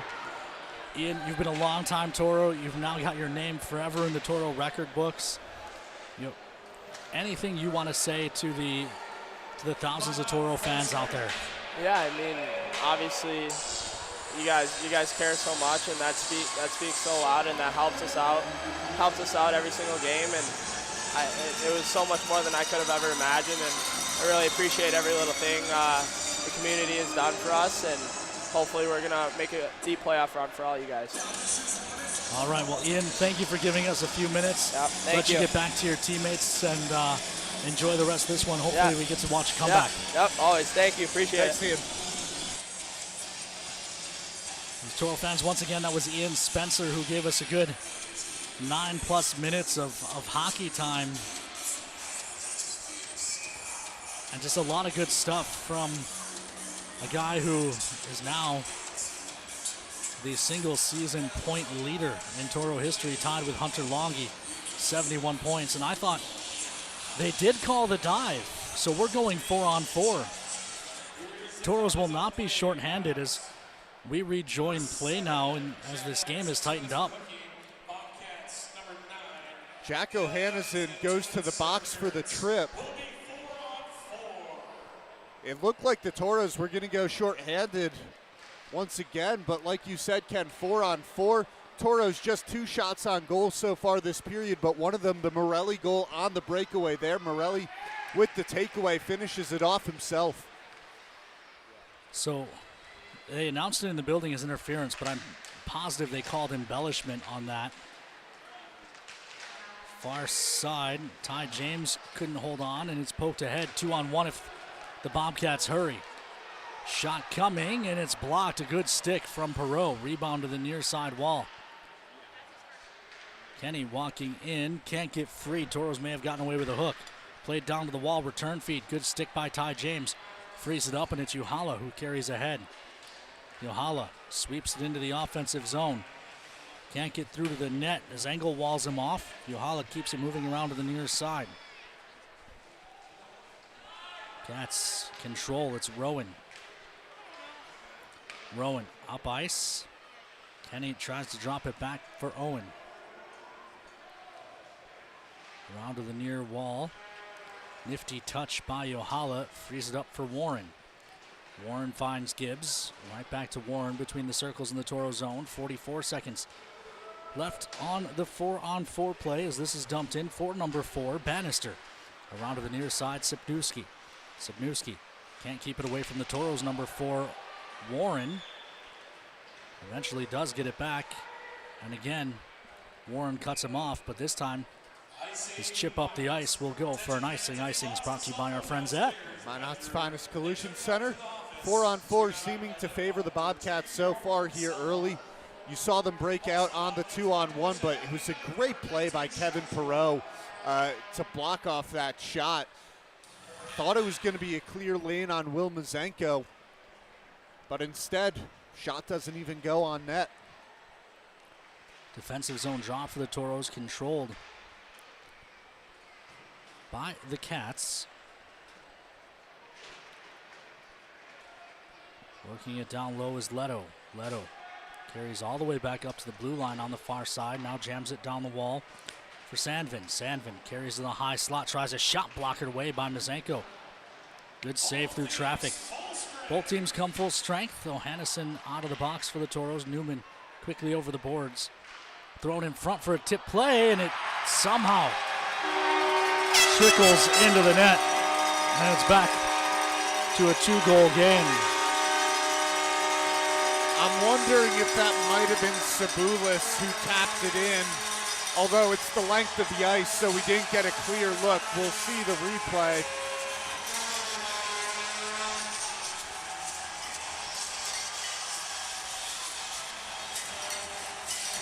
The center.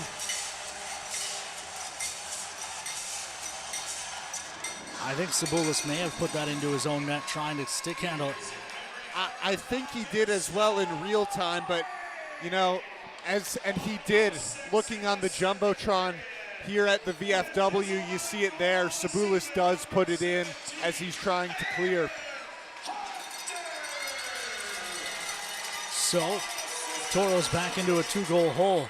Cats on the attack, thrown in front, it never connects with the intended target, DeVita. We have to get Ian Spencer back. Toros lead 1-0 when Ian Spencer's on the call. Trail 3-0 when he's not up here in the booth with us. Near side wall, Sipniewski walks in, wires save made by Mizenko. And Mizenko did not have that puck covered up. An inadvertent whistle will prevent the rebound from being played. No Bobcats in the vicinity nonetheless. Media timeout hits here in Bismarck. We'll take 1-2 when we come back. The rest of period number 2, Toros trail 3-1 here on the Minotauros Network. The Four Bears Casino Sportsbook has a new look. Enjoy Vegas-style betting in comfort. Play and qualify to win trips to Vikings or Raiders NFL games. Order a drink at the dedicated bar. Then kick back in a lounger and watch the full wall display. Feel the action all the way to the final moment and claim your winnings. Book it for private draft parties or game day too. Visit the remodeled Sportsbook at Four Bears Casino and Lodge, 4 miles west of Newtown. Welcome back inside the VFW as we take a look at the updated Central Division standings. And this is how the standings will finish this season. Aberdeen last night with the win, clinching that final playoff spot. They'll play the Bobcats in the first round. Toros a date with the Austin Bruins in round 1. Bruins will have home ice for that one, as we will head out to Austin for games 1 and 2 next Friday and Saturday. Games 3 and 4 back in Minot April 25th and 26th. Game 4 if necessary. But between those two teams, I think it's pretty safe to say that that one should go at least 4. Toros with the defensive zone draw.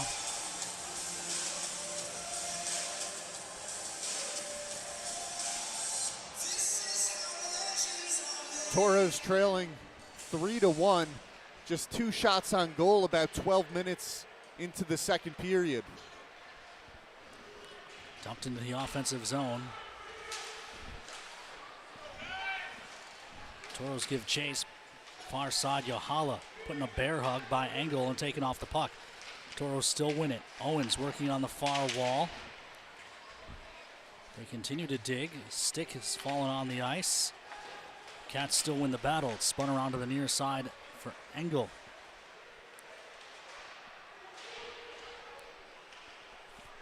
Chipped back to the near side. Thrown in front, it never got through. Near point. Rafalski tries his shots, tipped up and out of play. So, with that goal, Mackley Morelli and older brother Mason Morelli, now with 14 combined goals for the Toros. Mackley's going to have to put in a lot of work if they are going to tie the Ohannesson brothers. Nick, the defenseman, had 10 as a Toro. And of course, Jack Ohannesson has 58, so 68. The record for goals by a pair of brothers in franchise history. Love to see Mackley and Mason end up with more than that. Of course, Mason's 13 career Toro goals are locked in. So it's going to rely heavily on Mackley doing the work tonight and next season. And I think for Mackley Morelli, playing these last 2 games of the season hopefully gives him confidence and energy, and hopefully he just enjoys being a Toro this weekend and over the past week at practice. Kind of gives him some positive energy and momentum to come back next season. Near side. Puck poked free, eventually picked up by Taven James. Or Taven James, I should say, thrown ahead. Sandvin gloves it on in midair. Jockums broke it up for a moment, but couldn't find the handle. Back on the attack, they find Evan Hunter, and he shanks the shot wide of an open cage. Hunter was off balance when he got that puck. He had an open side of the net if he elevated it over the pad of Mazenko. Dumped in and up and out of play by the Bobcats, which leads to another whistle.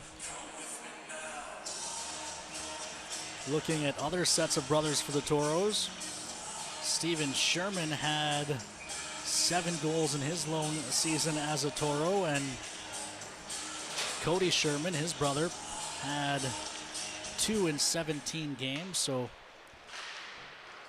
9 for the Shermans. There's Keenan and Tori Lund, and there's also the Hebdas. Year 1. One of the Hebdas was a goalie, so I'm guessing between that and what I know of year 1 of the Toros, the one season I wasn't here, that's probably a pretty low number for that combination. Keenan Lund had 26 career goals as a Toro. As another big hit on the near side, a couple of Toros put down hard. It was Morelli who probably got the worst of the collisions. Blake Graff also getting hit in the neutral ice. Bobcats trying to get towards the net. Shots now 22-11 in favor of the Cats. They've controlled play this period. So Keenan had 26, Tori Lund had 4, so 30. I would imagine that would put them in second place behind the Ohannessens. As Clark turns on the far wall.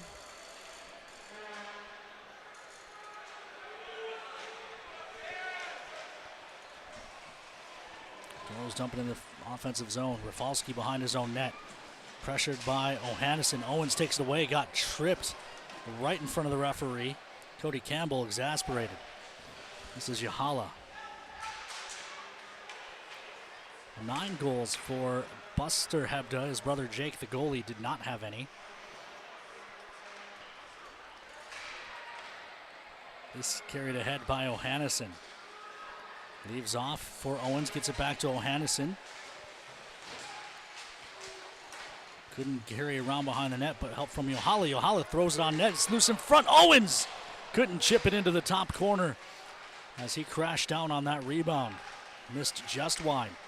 Good poke by Ty James. Keeps the puck in the offensive zone. And now a trip comes as Yohala hits the deck. Patch Crone into the box. The Toros to the power play, trailing by a pair with 3:59 left to go here in period number 2. And now the question is going to be with Jack Ohannessen and Jesse Yahala at the very end of that shift.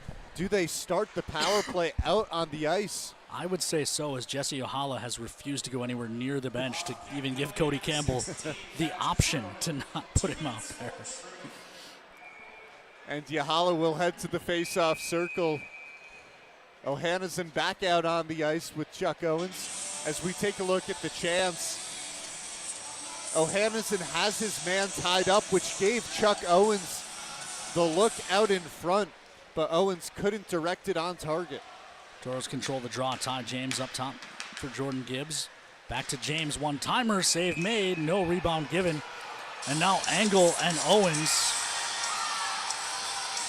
Engel got a cheap shot on Chuck Owens in, and he's still grabbing him between the linesmen. That's what got Owens so fired up. Engel didn't like that Owens was lurking there looking for a rebound, and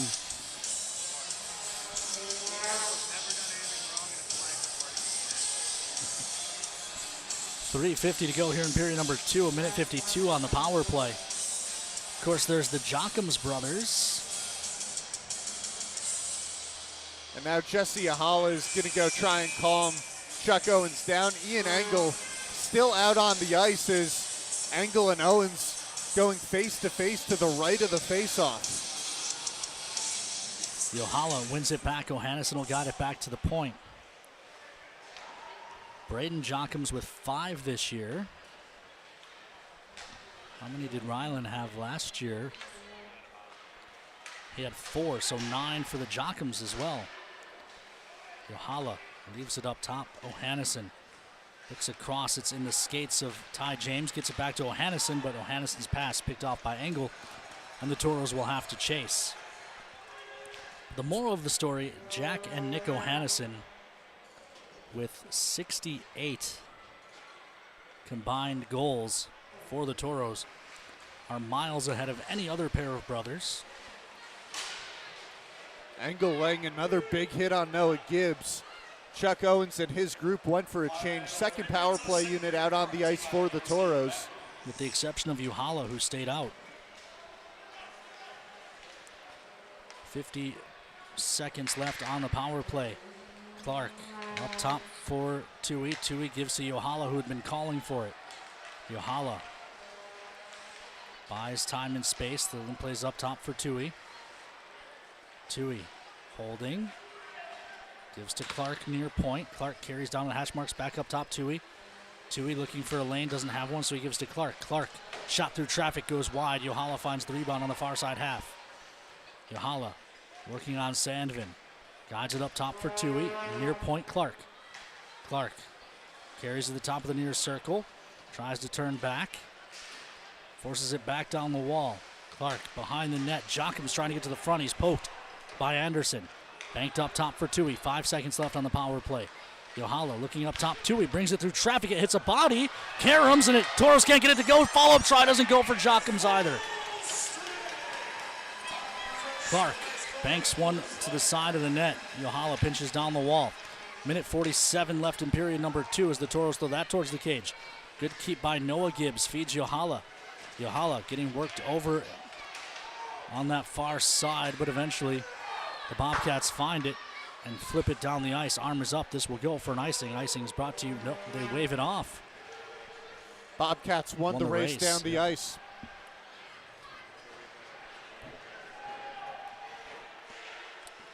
Thrown to the front of the Toro net. Toros push it ahead, but not out of the zone. Now Clark blocks a shot. Picked up by Evan Hunter. Evan Hunter delays. Tries to roll at 5-hole. Good job by the Toros to clean it up, and now can they counter quickly? They have numbers if they do. Ramirez hits the blue line and then hits the brakes. Everyone else went to change. Edwards fresh off that change, working down low. Guides it around to the far side. Jordan Gibbs. Jordan Gibbs gives to Ramirez. Up top, Jordan Gibbs brings it. Save made through a screen provided by Edwards. Rebound thrown to the far side. Jordan Gibbs gets there first. Chips it softly up the wall, trying to get it through to Dane Ramirez. Ramirez works it down low for Edwards. Edwards couldn't find the handle. Instead, it's picked up by the Cats. Swung to the near side and Kim. Kim, watched by Warren, flips it into the Toro zone. It'll come to the side of the net. Thrown ahead by Mazanko, but it split the wickets on Ramirez, and he went down as a result. Dumped into the Toro zone. This won't go far enough for icing, so Warren has to play.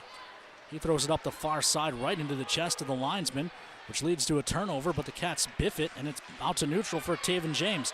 Taven James in, shot, save made, rebound high up in the air. Unable to glove it down was James. Patella was there. James didn't have much of an angle there, but even so, it was a great look to try and go high blocker side as the horn sounds in the second. Noah Gibbs with a big hit on Rafalski just as the horn sounded. That one will go without penalty or further disturbance, unlike the hit at the end of the second period last night. 40 minutes in the books. Toros trail 3-1. Shot totals cleaned up a little bit, 22-16 in favor of the Bobcats. We will send you out to commercial break. When we come back, the Farmers Union intermission interview and the Forebears Casino and Lodge intermission report here on the Minotauros Network. Hi, I'd like to add my new motorcycle to my insurance policy, please. Greetings. Is it a moped or unicycle? No, it's a motorcycle. Unicycling enhances core body strength. No, it's a motorcycle. It has 2 wheels, a seat, handlebars. Does it have rocket boosters? Can I speak to a live agent? Impossible. All agents have been neutralized. At Farmers Union Insurance, technology is important, and so is finding the best options for our clients, person to person. Farmers Union Insurance. Local agents, more options, great rates. Lucky for us, life is full of choices, big and small. They define us, make us who we are. And when it comes time for you to choose, a car, home, your next big adventure, or start a new business, Farmers Union Insurance has the variety of coverage options to protect each perfect moment. Farmers Union Insurance. Contact your local Farmers Union Insurance agent today. Welcome back inside the VFW here in Bismarck. We will send you down to the bench, and Lauren, she's got All right, thank you, Ken. Morelli. All right, I am here with Mackley Morelli for the Farmers Union Insurance intermission interview. You goal of the night, your first goal as a Toro in the Cream and Cardinal. How did that feel? Yeah, it was pretty special. Looking up to this as a little to put into words. Yeah, and for those of you at home, we have a lot of fans that traveled here to Bismarck. We were very happy about that. Lots of loud noise when you scored that goal. Also, your parents and family are here. How awesome was that to be able to score in front of your family? Yeah, I'm pretty lucky to have them here. I'm pretty thankful for them. They're the best, always support me and cheering me on, and it's pretty special to have them here. All right, thank you, Mackley. Thank you. Back to you, Ken. That was Lauren Hill on the bench with Mackley Morelli, who scored his first goal in front of mom and dad, much like his brother Mason, who scored his first goal in a road game, but nonetheless in front of mom and dad. It was Morelli for the Vegas Knights scoring his first goal. If memory serves, it was against the San Jose Sharks last season. He was the first Golden Knight to have 2 points in his NHL debut. Of course, the Morellis were out there in San Jose for that, and here at the VFW in an equally fantastic arena to watch Mackley get his first NAHL career goal. We will take another timeout. When we come back, we'll have the Four Bears Casino Lodge intermission report after these messages. No, sir. We often think of frontiers as pages in a history book, a time gone by. But even in this modern world, there are new frontiers to conquer.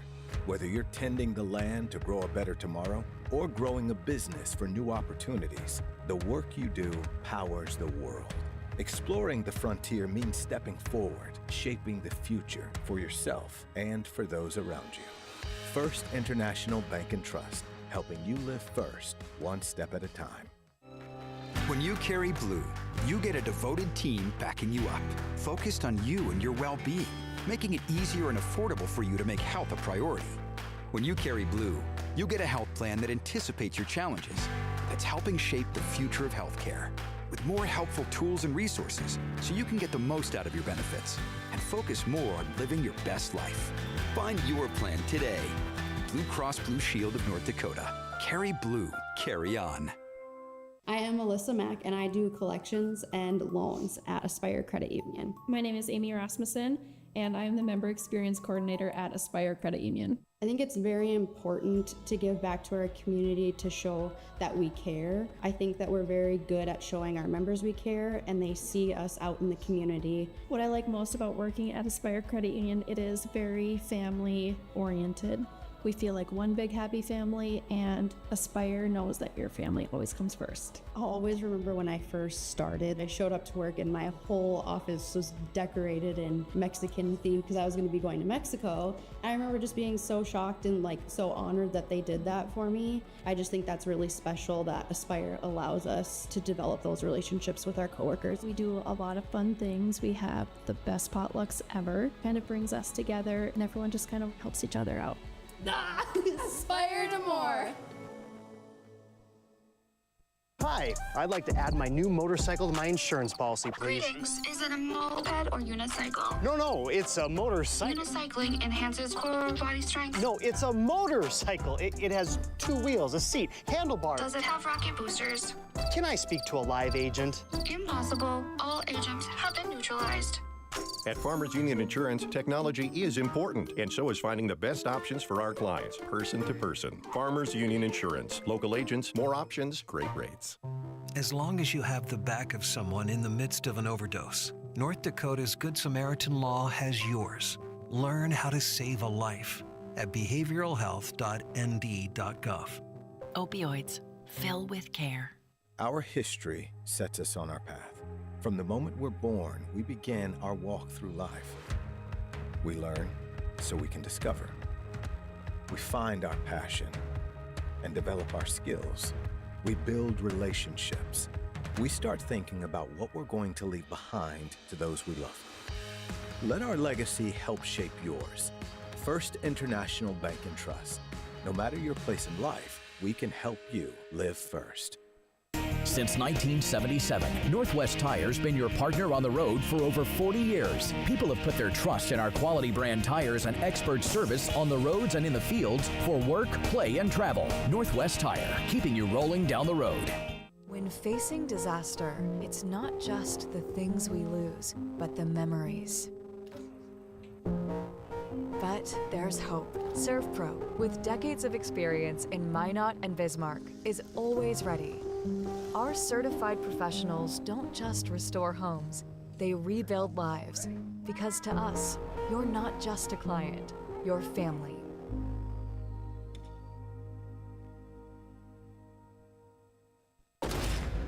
If RPMs raise your BPMs, if the open road is an open invitation, then get up and go. Go turn some heads. Go turn a wrench. Go windows down. Go volume up. Go in. Go out. Go off. Napa has America's largest network of parts and care, here to keep you firing on all cylinders. Circle Sanitation is a locally owned family business providing quality waste hauling services since 1980. We provide service to residential and commercial customers, as well as roll-off service for large projects and construction sites. We are dedicated to providing excellent service at competitive prices without deceptive contracts or hidden fees. For more on what Circle Sanitation can do for you, call us or visit circlesanitation.com. The puck, the net, the crowd, the moment. A chance to make history. Just like that perfect play, we're here to help you win at your financial game. At Great River Federal Credit Union, we offer competitive rates and innovative technology designed to empower you to achieve your goals. Become a member of Great River and score a $100 bonus when you use promo code HOCKEY100. Visit greatriverfcu.org/hockey100 for details and open your account. Member NCUA. Welcome back inside the VFW Sports Center. You've got the second intermission. Four Bears Casino Lodge intermission report. Toros trail the Bobcats by a score of 3-1. Bobcats trying to even this season series at 4 games apiece. Let's take a look. We don't need to look at the Bobcat goals.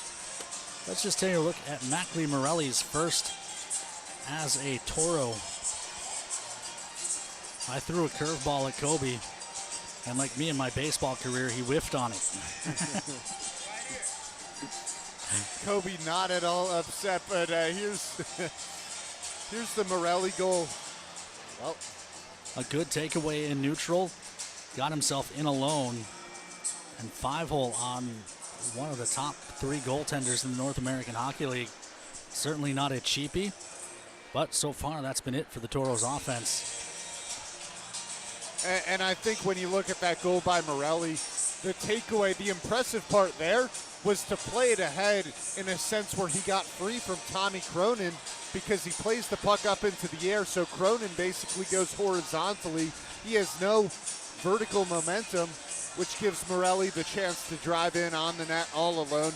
But Ken, like you said, the first half of the second period up until that Morelli goal was really ugly for the Toros. They didn't generate much but with that power play at the end of the period, I thought it was a little bit stagnant until the very end of the power play. Final 15 seconds, Toros create a couple chances out in front. Puck bounces way up into the air. Unfortunately, Chuck Owens couldn't finish off the rebound. I will say, great point by you, though, on the Morelli takeaway. It's something that's talked about a lot in soccer, but not so much in hockey, and I think it's equally important in hockey, is a player's first touch, right? You hear that in soccer all the time, how well a player essentially receives a pass or their first touch of the ball, how it gets them moving. Same thing in hockey, and it's not something that's talked about, I think, nearly enough. And it's that touch by Morelli, not just to poke that puck free, but poke it free in such a way that he's the only player who can get to it and start himself going the other way. Yeah, and right, it's how do you take Cronin out of the play? Because ultimately, if he stops on a dime and takes the puck, he has Tommy Cronin in front of him. It's one-on-one with a very good goaltender in Tomas Anderson. Likely not much of an opportunity there. But when you flip it up into the air, you get Cronin moving in the wrong direction. Now you've created that chance. And now he and brother Mason just 54 goals behind the Johannessens to take the Toro brothers scoring crown. Let's take a look at some out-of-town scores and the updated playoff picture. Johnstown sweeps New Jersey in the best-of-3 play-in round out east. A 5-2 final there. That's after getting a 6-3 win last night. Both of those games in New Jersey. The Titans the higher seed in that matchup, but not able to do anything with it. Then we look at the other East play-in game. It was New Hampshire, a 2-1 win, or Maine a 2-1 win over New Hampshire. Staying alive, New Hampshire won last night 1-0, despite, get this, getting outshot 51-28 last night. Ooh. The New Hampshire Mountain Kings got a 1-goal win. It was Sam Caulfield making 51 saves for the Mountain Kings last night. Not able to play the hero tonight in a game that was much closer, 32-27 the shot totals, but the Maine Nordiques emerge with a 2-1 victory. Back in the Central Division, the Norsemen, with their season officially ending last night, take out some of that frustration on the Watertown Shamrocks. 5-0 the final there. Austin up 3-0 on the Mallards, despite sitting some of their bigger names. Janesville 3-1 on the Wendigo as we turn to the Midwest. That one is starting period number 3 back in the Central. The Wings up 3-1 on North Iowa at home. Back to the Midwest where the Wilderness have a 2-1 lead on the Springfield Junior Blues. And then we go down south. New Mexico trying to close out that one. They got the win 4-1 last night on El Paso, but it's El Paso with a 3-2 lead at the second break. And then Corpus trying to close out Colorado. They won 2-1 last night. They're up 4-0 in the second. I think we might bring you a special live look in from that game.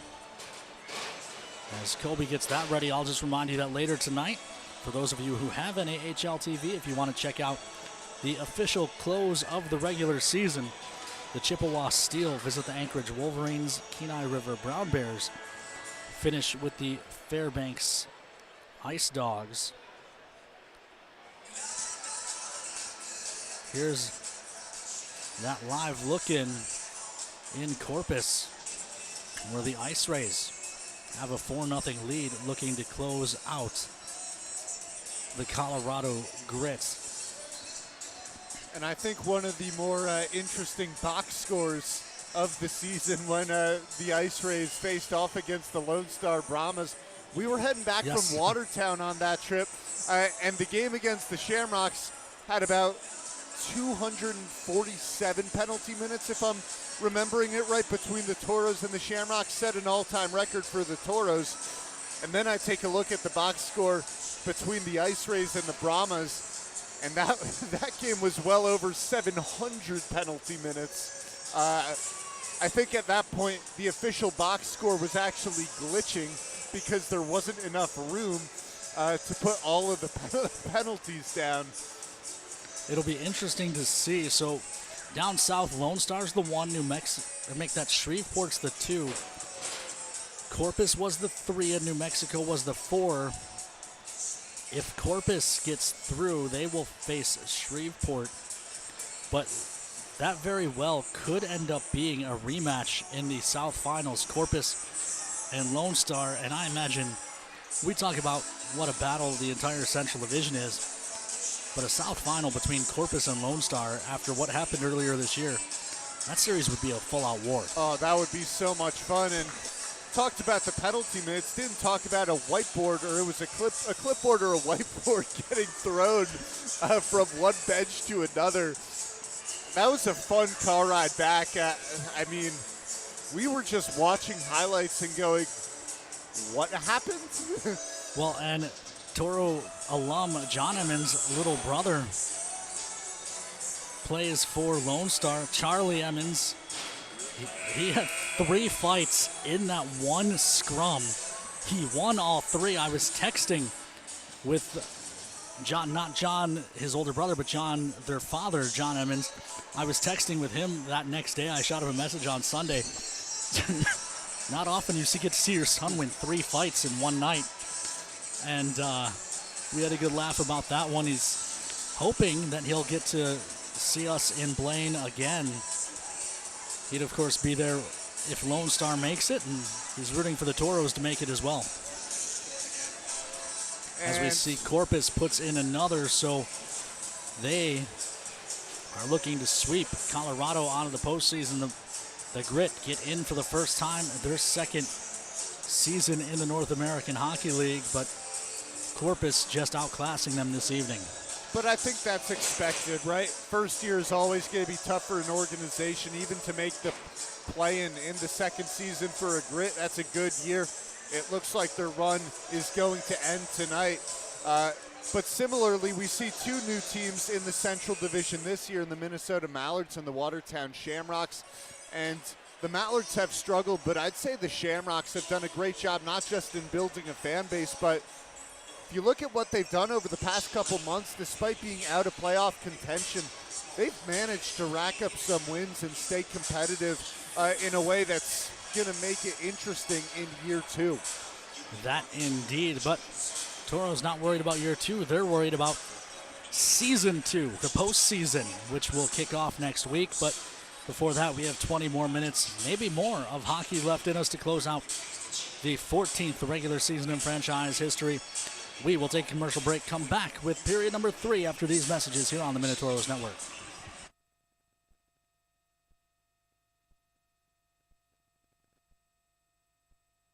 We often think of frontiers as pages in a history book, a time gone by. But even in this modern world, there are new frontiers to conquer. Whether you're tending the land to grow a better tomorrow or growing a business for new opportunities, the work you do powers the world. Exploring the frontier means stepping forward, shaping the future for yourself and for those around you. First International Bank and Trust, helping you live first, one step at a time.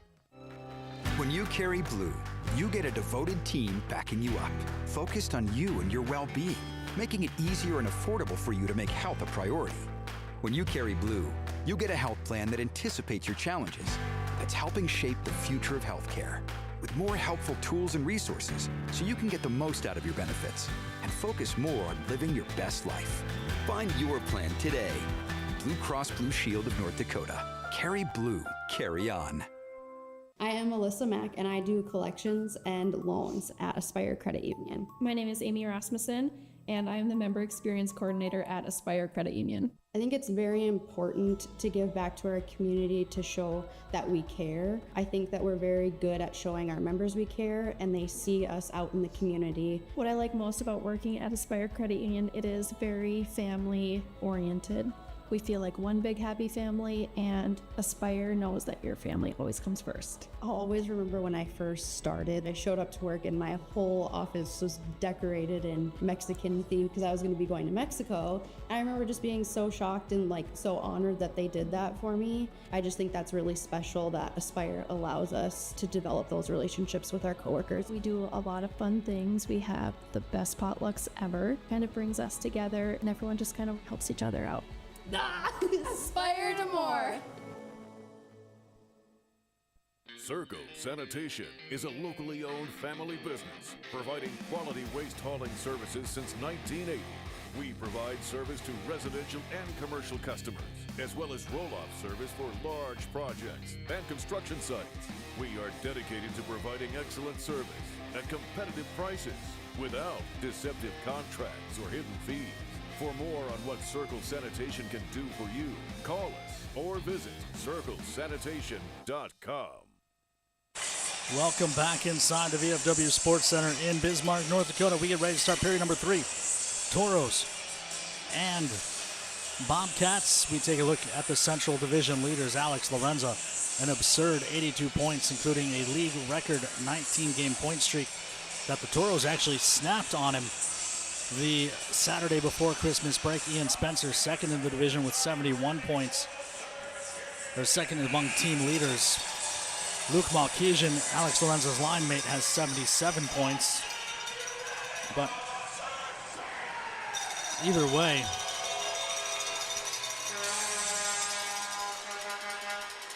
Toros and Bruins will meet next weekend for the playoffs. Toros, though, first looking to close out the season, the regular season, including the season series against the Bobcats. Play out to neutral.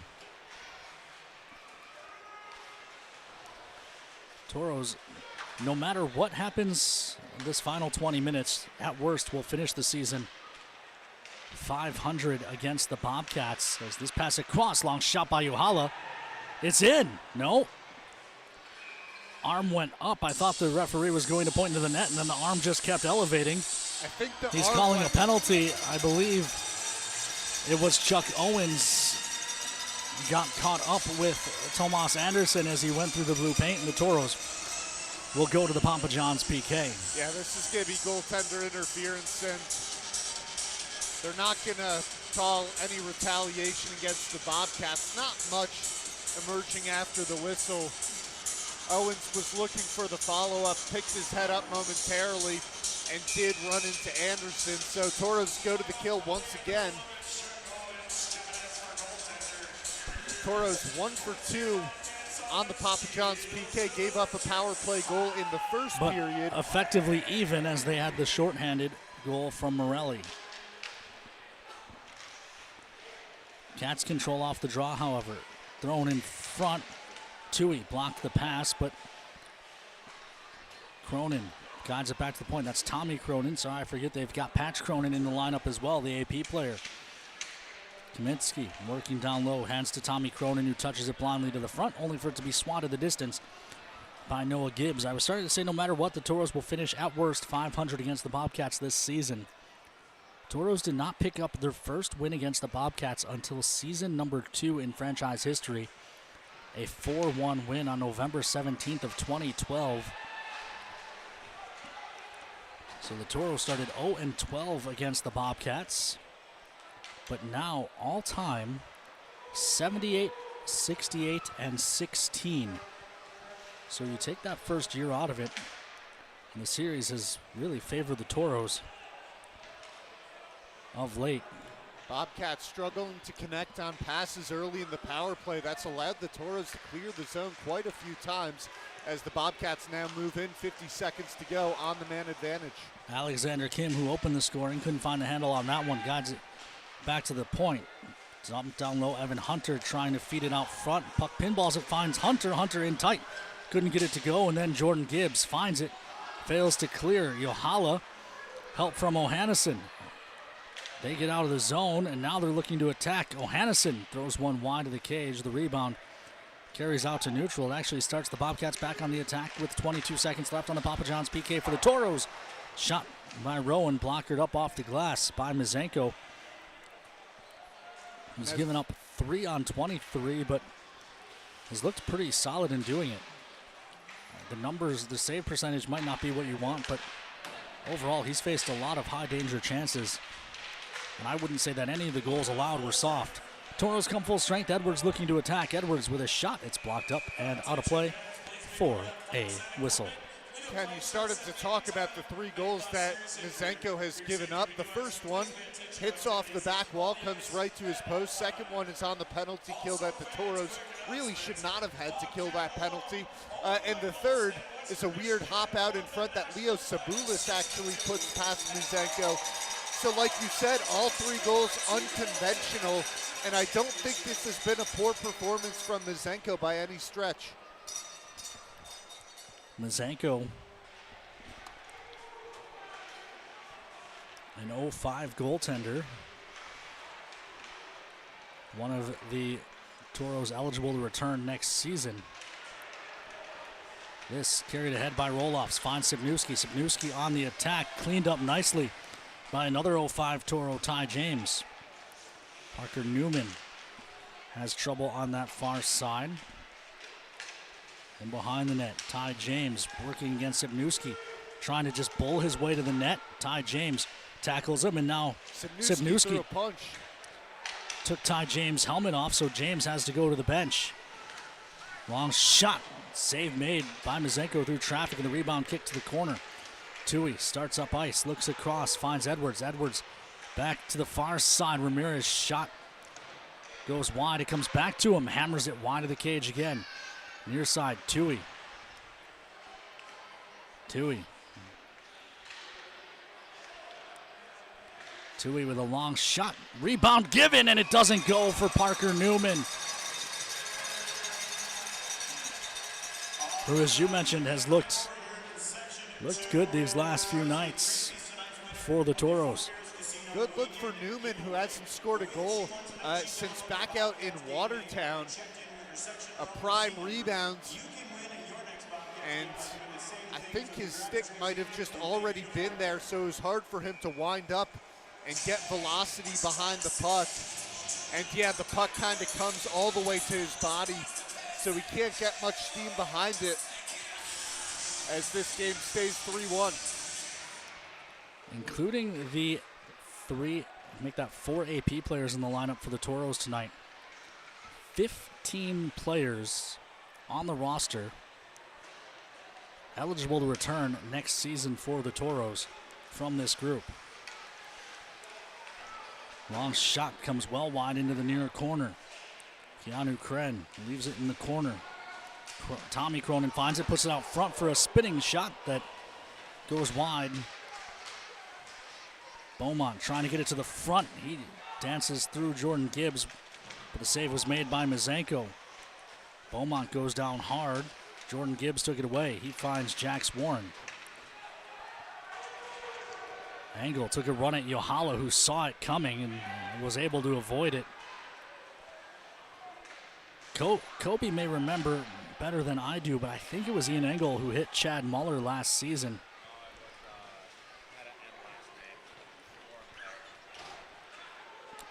He's telling me I'm wrong in my ear, so I figured Kobe would have a better memory than I would.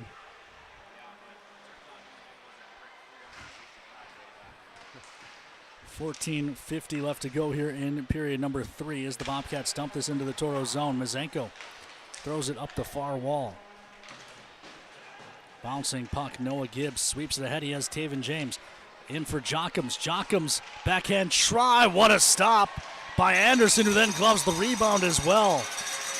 My, oh my.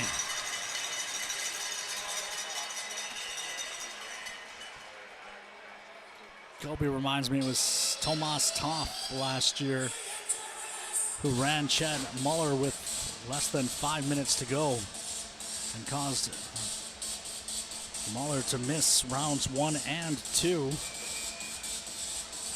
The second wide open look that Anderson has faced, that time makes the save, and then the follow-up as well.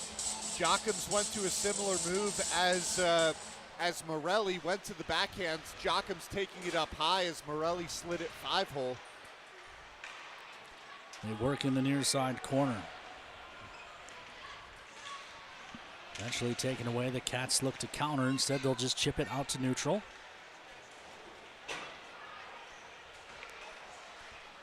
Toros trying to get it towards the front, but unable to get through was Ryder McDonald, and now the puck comes the other way. Hunter in backhand try, and a good leg pad from Mazenko denies him. And now the linesman is hurt. Oh my. Linesman went down hard on his arm. Evan, did you see, did a player trip him up or did he just eat it? I'm not sure. It was behind the play, and it kind of looked awkward. We'll see if we catch it on the replay. It's great movement between the pipes from Will Mazenko to stay on that puck, and we don't see the linesman hit the deck there. I don't think anyone connected with him, but he seems to be shaking it off, and he's all right. Good to see. Draw to the right of Mazenko. By the way, Toros with their 9th shorthanded goal tonight. That will tie them for 7th most in the league. Puck drop down the roll-offs. Returns it. Simnewski's shot stopped by Mazenko. Yohala carries ahead. Gains the line. Hands off to Jack O'Hannison. O'Hannison spins it down low. But nothing doing, and the Cats will come back the other way. DeVita dumps it around Perreault, and then Perreault sticks with him and takes him into the end wall. Puck to the near corner, Sibnewski and Ty James. Ty James winning the physical battle against Sibnewski at first, but Sibnewski recovers, and now the duo go down, and they continue to joust. Sibnewski working on Ty James. You hear the Toros fans voice their frustration. Now a good hit by Ty James on the near side, puts roll-offs down hard. That's the Bobcats' turn to be upset. And Sipnewski just sent an elbow into Jesse Yohala. Saw Sipnewski going at it all night yesterday, and now in the third period seems to be frustrated. He's been tied up with Ty James all period long, and then Yohala just caught an elbow. The 07 forward committed to Providence. At least wears a bubble out of age restriction, unlike pretty much all of the Austin Bruins, who we'll be dealing with for the next 2 weekends. Yeah. Didn't think I was going to miss a chance to take that shot, did you, Kobe? Offensive zone draw off the icing for the Toros. Edwards, Newman, and Ramirez in front of Jordan Gibbs and Warren.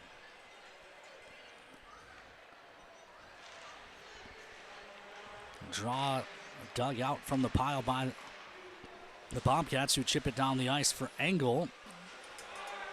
He couldn't find the handle, though, and Warren plays to Newman. Newman looks across for Ramirez, who couldn't get it to stick to the tape. And now the Bobcats in neutral.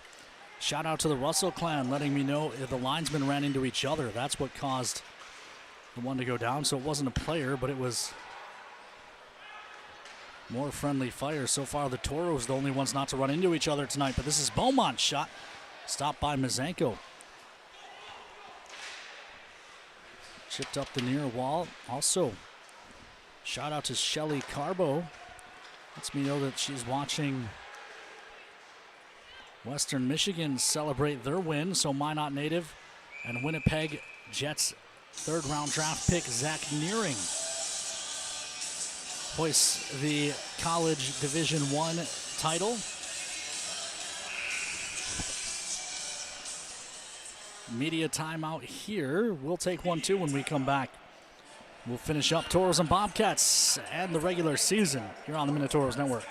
The Four Bears Casino Sportsbook has a new look. Enjoy Vegas-style betting in comfort. Play and qualify to win trips to Vikings or Raiders NFL games. Order a drink at the dedicated bar. Then kick back in a lounger and watch the full wall display. Feel the action all the way to the final moment and claim your winnings. Book it for private draft parties or game day too. Visit the remodeled Sportsbook at Four Bears Casino and Lodge, 4 miles west of Newtown.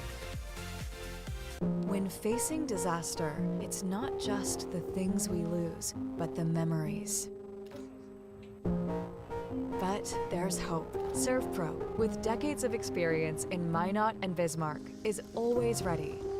Our certified professionals don't just restore homes, they rebuild lives. Because to us, you're not just a client, you're family.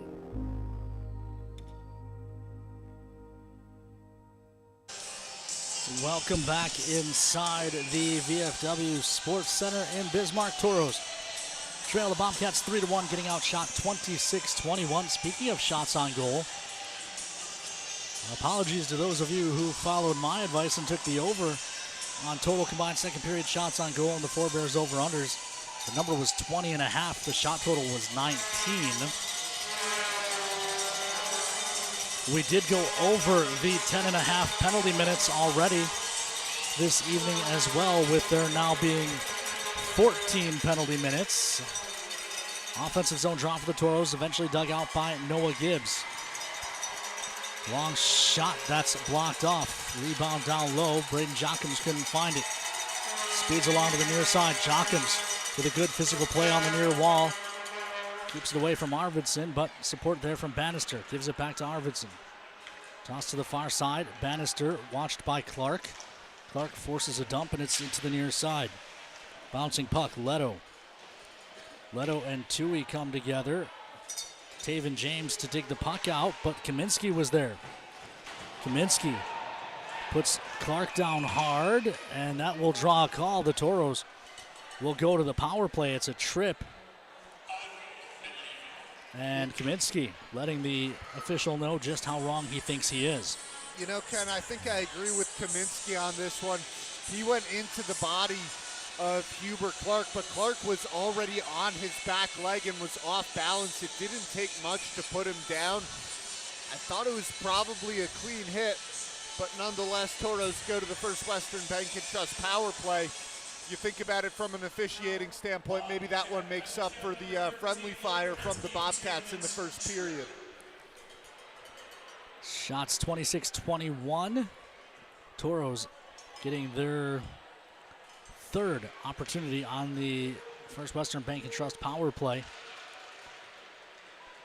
Puck eventually dug out of the scrum of the draw by the Bobcats. And it's Engel spinning it back behind the net to Rafalski. The Bobcats top deep here, just looking to kill some clock. Evan Hunter up on the pressure. It gets through to Ty James. Ty works it for Jordan Gibbs. Jordan Gibbs held up by Hunter, but Yohala's there. Hands to Ohannesson as the Toros at the red line. They look across. Ty James. Pass was off the mark. He had to kick to the stick, and that forced his mates in early for an offside. 90 seconds left on the power play. 636 seconds left here in regulation. Toros down by a pair, but on the power play. It'll be interesting to see when the Toros move into the attacking zone, how they set up on the power play. They have been setting up in the umbrella, but the last power play I thought was a little bit stagnant, not much movement. And they blow the whistle as Mizenko held on to the puck just a touch too long. Pressure coming from Kim forced him to keep the glove on it. Speaking of the Toros mobile app interactive games, we talked about 2 of the 3 Four Bears over-unders already resolved. Still have time to get in on the McDonald's Toros trivia. How many times have the Toros and Bruins met in the playoffs? Not counting the series that starts next week. Only 37.2% of you have the correct answer. The most popular answer, 44.2% of you have taken, is the wrong one. Get your guesses in and we'll reveal the winner on the Farmers Union postgame show. You'll get yourself a free lunch from our friends at Dakota Drive McDonald's. Ty James drops a pass to Jordan Gibbs. Gibbs looking ahead, returns it to Ty James. James squeezes through traffic on the far side, got tripped up. Ohannesson keeps the puck moving. Cats find it, an awkward carom off a stanchion on the clear. We'll take Jordan Gibbs out to neutral. Gibbs, with Kren on his hip, is forced to take it all the way behind the Toro net. 55 seconds left on the power play. Yuhala will start up ice. Yuhala knifing through the Bobcat defense, gains the line, and then carries to the near side. Cats take it away and clear it all the way down. Dangerously close to too many men. Actually, it was way too many men for the Toros. There were 8 players on the ice there. This is Tui. Tui squeezes through. And a hand pass. That one gets correctly called. Oh, and now Noah Gibbs. It's Ian Engel tied up with Gibbs. What started that?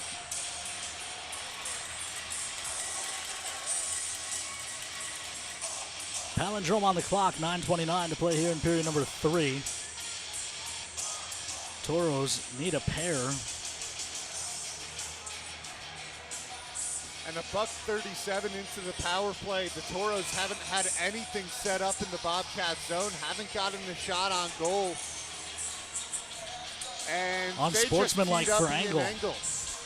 And Engel still refusing to go to the box. Now he's going to try and chase the referee down.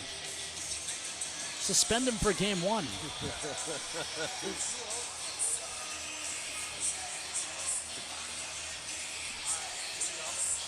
So now the Toros come to the bench. It'll be a 5-on-3. Oh, the unsportsmanlike wasn't on Engel. The unsportsmanlike was on Sipniewski. So 5-on-3 for the Toros for the next 23 seconds. You feel like you'd love to get at least one on this stretch. Starts with winning the draw, 5-on-3, but Bobcats controlled it. Toros control the puck off the draw, up top for Jordan Gibbs. Gives to Ty James. James looks to the far side, O'Hannesson. O'Hannesson comes across one-timer. Fought off by Anderson. Good keep at the blue line by Jordan Gibbs. 4 seconds left in the 5-on-3. It's near side Yohala at the dot. Backs up to the wall, tries to throw it through traffic. Spun back to the point and Jordan Gibbs. Jordan Gibbs looks across Ty James. 90 seconds left on the First Western Bank & Trust power play. James hands to Gibbs. Jordan Gibbs banks it down low for O'Hannesson. O'Hannesson tried to reverse it, taken away. Good keep. No, it wasn't kept, and then it was fired into the Bobcat bench for a whistle, and every Bobcat let the linesman know just how bad they thought that call was. But the officiating crew confers, and the dazzle of zebras let him know that he made the wrong call, and they move the draw out to neutral. 1:18 left on the First Western Bank and Trust power play. 8:46 left to play here in period number 3. Shots this period 6-4 in favor of the Toros, bringing the game total to 26-22. The Toros still in a 2-goal hole. Noah Gibbs off the draw, rushes into the zone, then plays to Tui at the blue line. Tui cuts to the middle, looking for a lane, doesn't see one, so we'll leave off for Edwards. Edwards tightens the noose, then tries a shot save made with no rebound given by Anderson. Braden Jockham's lurking on the doorstep. And I think on that 5-on-3, the Toros didn't create as good of a chance as they would have liked. They set up Yohala on a one-timer from the right side, but not too dangerous of a look from Yohala. And that was the only shot in the 23 seconds of 5-on-3.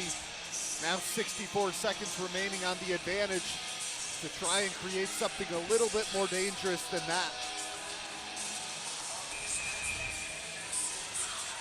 They will toss Jockham's from the draw, and while we have a slight delay, that gives me time to remind you fans, Game 3 playoff tickets are on sale now. GoToros.com, click on the tickets tab, or just go to tickets.minotauroshockey.com. Season ticket holders, you have until April 21st to claim your seats. Otherwise, they will release to the general public at noon. This is Tui working down low. Also season ticket holders, as the Toros work in their own zone while they're down a man, or up a man, I should say. You have until May 31st to claim your seats for next season. Otherwise, we will start opening up season tickets to the fans on the ticket wait list, which is approaching 200 names. So if you're thinking about season tickets, now's the time to get on that wait list. It's probably about a 2 or 3 year wait at this point. Puck out to neutral ice. This is Tui. Tui into the zone. He gets spun down by Bannister. Down low it goes for Jockums. Jockums turning. Banks back to the point in Tui. 9 seconds left on the power play. Tui looking for a lane, then hands off Edwards. Edwards trying to walk in. It's poked free to the corner. Edwards hit hard down low. The Cats come full strength and send one up ice. This is Kenny. Clark takes it away from him with help from Edwards. Edwards, however, lost it back. Patch Cronin hands off for a shot from Roloffs that's blocked. Roloffs gets his own rebound, looks to the middle. DeVita. DeVita has it taken away by Edwards, who then flips it down the ice. It will go for an icing. Icing's brought to you by our friends at Minot's finest collision center. Even 7 minutes to go in the third. And trailing by 2. Those back-to-back power play sequences with a 5-on-3 sprinkled in the middle were really the Toros' best chance to get within 1. And the Toros need to pop one quickly here if they want to get back in this game. 420 seconds left to go here in the regular season. As the Bobcats control the draw, Patch Cronin dumps it down low for DeVita. The roll-off's working there as well. And DeVita showing he's probably going to be an irritant next season. Working on Tui. Ahead. Into the zone. Come the Toros, but it's broken up. Before McDonald could do anything with it. Now a shot that goes wide for the Bobcats. Roll-offs on the rebound. Ty James hugging him the entire way.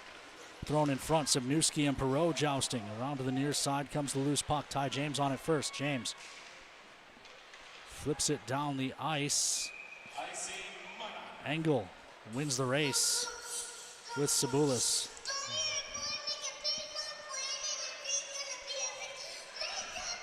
.6:14 to go. Toros stuck in their own defensive zone. And you see Ryder McDonald back out on the ice. He had some extended time on the bench, but Cody Campbell giving him a last shift or two here in the third period. Draw to the left of Mazenko. Ty James controls, rings it around to the near side. Sabulis can't chip that out to neutral. Perot pins Beaumont. Sabulis again can't get it by Pitola. Pitola eventually poked away. It gets out to neutral. Cats run into each other again. This time it's Kren and Pitola. Puck comes to Pitola, one of the Hull, Michigan Pitolas, 10 of them. Brothers and cousins born between 1999 and 2007. All playing at various levels of hockey, including former Toro Jed Pitola. Played 4 games for the Toros before he was traded to Austin. This one chipped ahead on the near side wall. Drag move doesn't work for Tommy Cronin. Tommy Cronin out there with his brother Patch Cronin. We were talking about Toro brother combos earlier. Trying to think of how many of those brother combos actually got to play together for the Toros. Jake and Buster Hebda in year 1. The Shermans were too far apart in age. Braden Jockums comes here this year. Ryland was here last year. The Ohannessons did get 1 year together, but the Morellis way too far apart in age.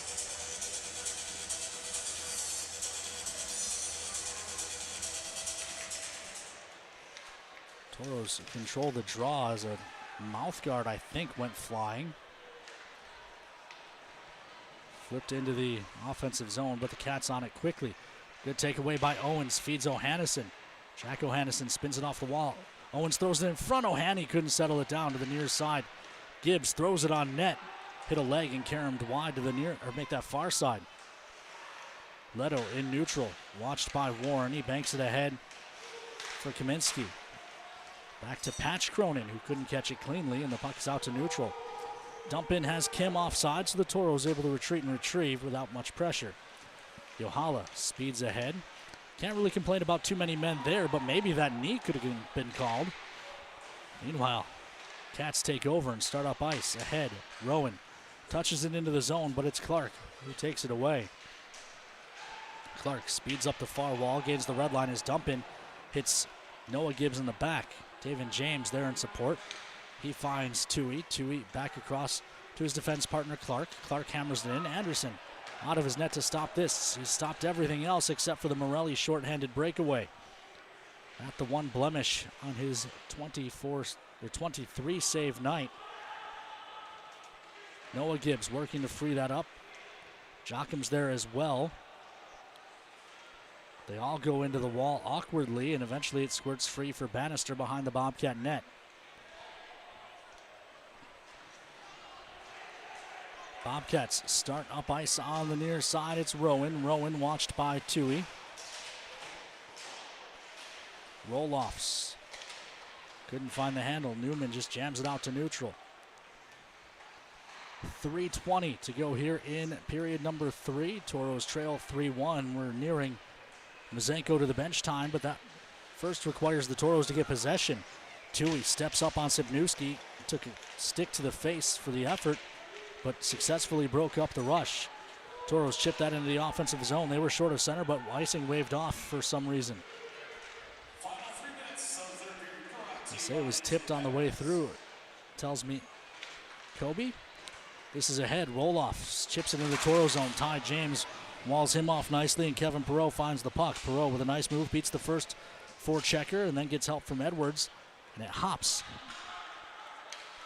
on Sandvin. Bobcats have to regroup in neutral. Sandvin into the zone quickly. Just plays it into the referee's skates. That allows Hubert Clark to take over. He chips across for Ty James.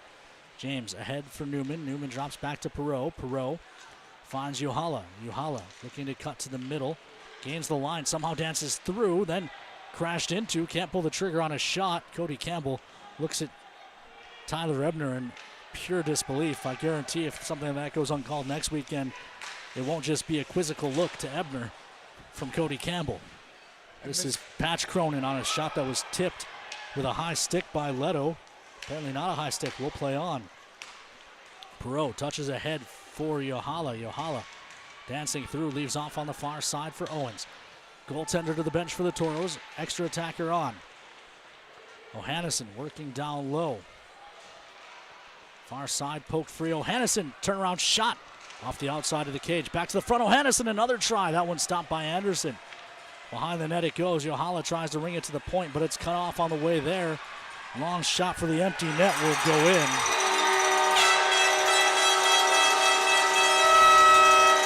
And that should remove the last bit of drama from the 2024-2025 regular season for the Toros. Toros created a good bit of action there, 6-on-5. That's been a point of emphasis in practice over the past couple of weeks. Toros having the extra man on the ice, so Hannison 2 chances out in front. But as soon as the Bobcats take it, Kamensky sends it down on the net. And trailing by 2, the chances were slim for the Toros, and now they are just about none.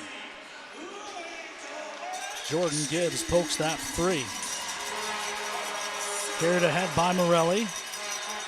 Can't squeeze through a check.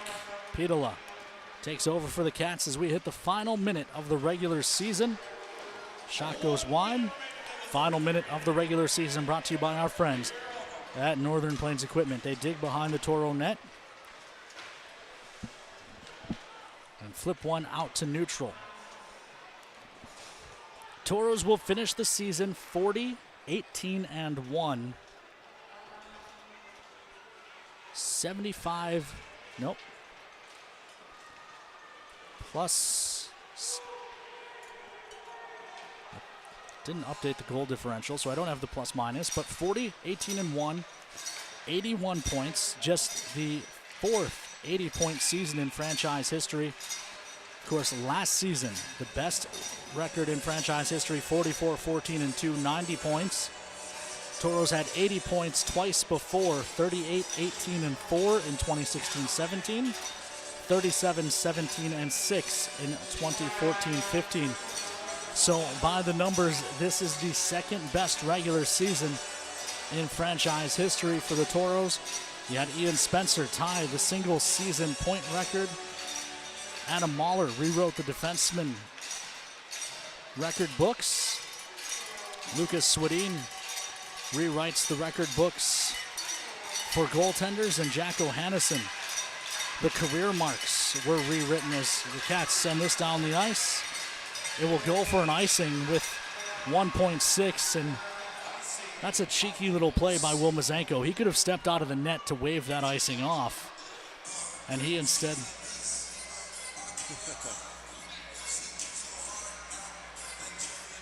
They're not going to let Sibnewski out of the box. Just went in the box for hitting Ty James in the face. So the Toros will get a 1.6 second power play opportunity. But yeah, that'll bring the power play percentage just down a bit, like Kobe was saying in our ear. But that'll do it. And bad drops.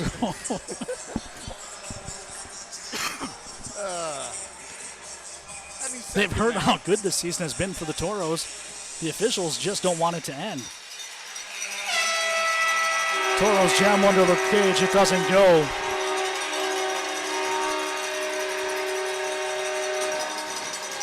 Toros will head to the room. No handshakes here. These two teams plan on seeing each other again in 3 weeks.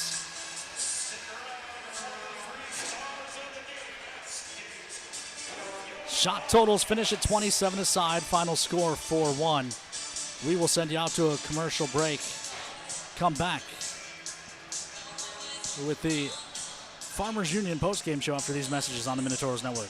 Hi, I'd like to add my new motorcycle to my insurance policy, please. Greetings. Is it a moped or unicycle? No, it's a motorcycle. Unicycling enhances core body strength. No, it's a motorcycle. It has 2 wheels, a seat, handlebars. Does it have rocket boosters? Can I speak to a live agent? Impossible. All agents have been neutralized.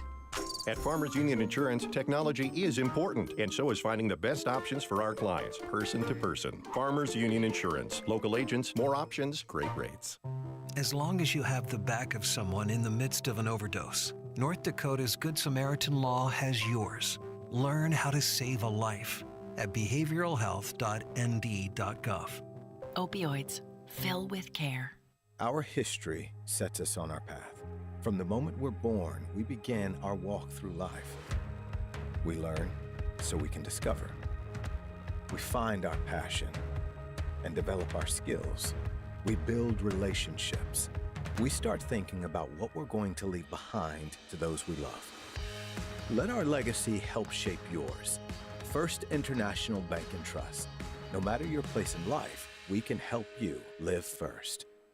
Since 1977, Northwest Tire's been your partner on the road for over 40 years. People have put their trust in our quality brand tires and expert service on the roads and in the fields for work, play, and travel. Northwest Tire, keeping you rolling down the road. When you carry blue, you get a devoted team backing you up, focused on you and your well-being, making it easier and affordable for you to make health a priority. When you carry blue, you get a health plan that anticipates your challenges, that's helping shape the future of healthcare, with more helpful tools and resources so you can get the most out of your benefits and focus more on living your best life. Find your plan today. Blue Cross Blue Shield of North Dakota. Carry blue, carry on. Welcome back inside the VFW Sports Center. Toros fall 4-1, but that's not really the story of the evening, or at least of the season. We recapped it a little bit at the end of that game. Second best season in franchise history by all the numbers, as well as tons of individual performances. Jack O'Hannesson rewriting the career record books. Adam Mahler rewriting the defenseman record books. Ian Spencer having the single season point mark of 71, tying Hunter Longy. Just overall a great regular season. That said, Toros head into the postseason on a 4-game losing streak, but again, all 4 games, once the Toros lost the first one of that 4 and the Bruins got the win, you kind of knew just based on the strength of schedule it was going to be an uphill battle for the Toros. You look at the lineups this weekend, Cody Campbell choosing to rest guys in favor of the playoffs. So now the real season starts next Friday in Austin. Evan, you were only here for the second half of the season, but I know you did your research. You looked at how the first half went. Your overall thoughts on the regular season for the Toros? You know, Toros play well in the first half of the season, but they hit another gear in 2025 after opening up the season with a loss against the North Iowa Bulls, a 13-game winning streak, and you felt like the Toros were unstoppable. They hit a little bit of a skid after that, but I think they played a lot of strong hockey in those 2 weekends against the Austin Bruins, and that's the Austin team that they're going to see in round 1 of the playoffs. Most physical team in the Central Division, makes for an extremely exciting first round of the playoffs. And Ken, I'm excited to head to the postseason.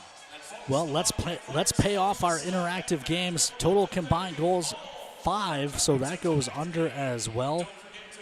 So over on 10.5 penalty minutes, under on second period shots on goal, and under on total goals. Let's see if we have a winner. Did anyone have the right combination? Someone did. It was Sonia Neubauer. Sonia Neubauer, you are the winner of the Forebears Stay and Play package. Now let's take a look at the McDonald's Toros trivia question. How many times have the Toros and Bruins met in the playoffs prior to this spring? Your choices 5, 6, 7, and 8. 45.5% of you guessed 6. It was the 36.4% of you who said 7 who had the correct answer. Let's take a look. Wally and the Mocks. Wally Mock gets the win and the free lunch from our friends at Dakota Drive McDonald's. Few business matters to take care of. Toro fans, Game 3 tickets are on sale now. If you are planning to be in the Mesa Arena, not next Friday, but the Friday after, go ahead and get your Game 3 tickets now. Season ticket holders, you have until April 21st to claim your seats for Game 3, or they will release to the general public. You also have until May 31st to go into your online account and accept your offer for the 25-26 season. But I don't blame you if you, like us, you aren't thinking that far ahead. It's Toros and Bruins for the 8th time in the postseason, starting in the spam can on Friday. Final thoughts, Evan? You know, this weekend's kind of, we knew that Cody Campbell was going to sit guys to rest them, and with how heavy the Toros are on their top 6 guys getting points, you knew this might have been a little bit of a struggle against the deepest team in the Central Division, with the Bobcats having guys scoring 20-plus points all the way through 4 lines. So I still think the Toros played well tonight. You look at shots on goal, even 27 aside.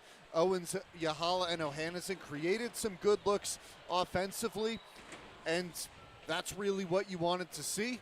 Now you head to the postseason, you head out to Austin, and you got to draw upon that last series against the Bruins in Minot. Toros figured out the Bruins on that Saturday. They outshot them 42-32, a huge win in which they went wire to wire. How do you replicate that? That'll be the question for the Toros this week as they try and figure out the Austin Bruins. You're right, Evan. 2 very different team constructions between the Toros and the Bobcats. Ian Spencer, 71 points on the season. The top 2 point forwards for the Bobcats, Keanu Kren and Josh Leto, 71 points combined. So the Toros, 2 lines that have carried the offense all season. The Bobcats, no one line has done the job, but no line has shown the ability to take over a game either.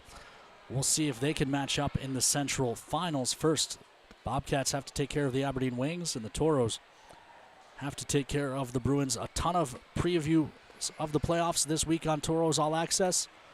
We'll talk to some special guests from Austin, maybe or maybe not a former Toro employee, as well as some other voices as well as we get you ready for the Robertson Cup playoffs that start next week. For Kobe Brault, Lauren Hill, Grace Sandy, Sebastian Machado, MJ, Evan Epstein, and me, Ken Oda, We're hoping you enjoyed the regular season broadcasts. We're going to be bringing you a lot more over the next, hopefully, 5 weeks as the Toros look to make another run to the Robbie. We'll find out. It all starts Friday in the Spam Can pregame show at 6:50. Most likely, I'm guessing we'll do 7:05 starts again.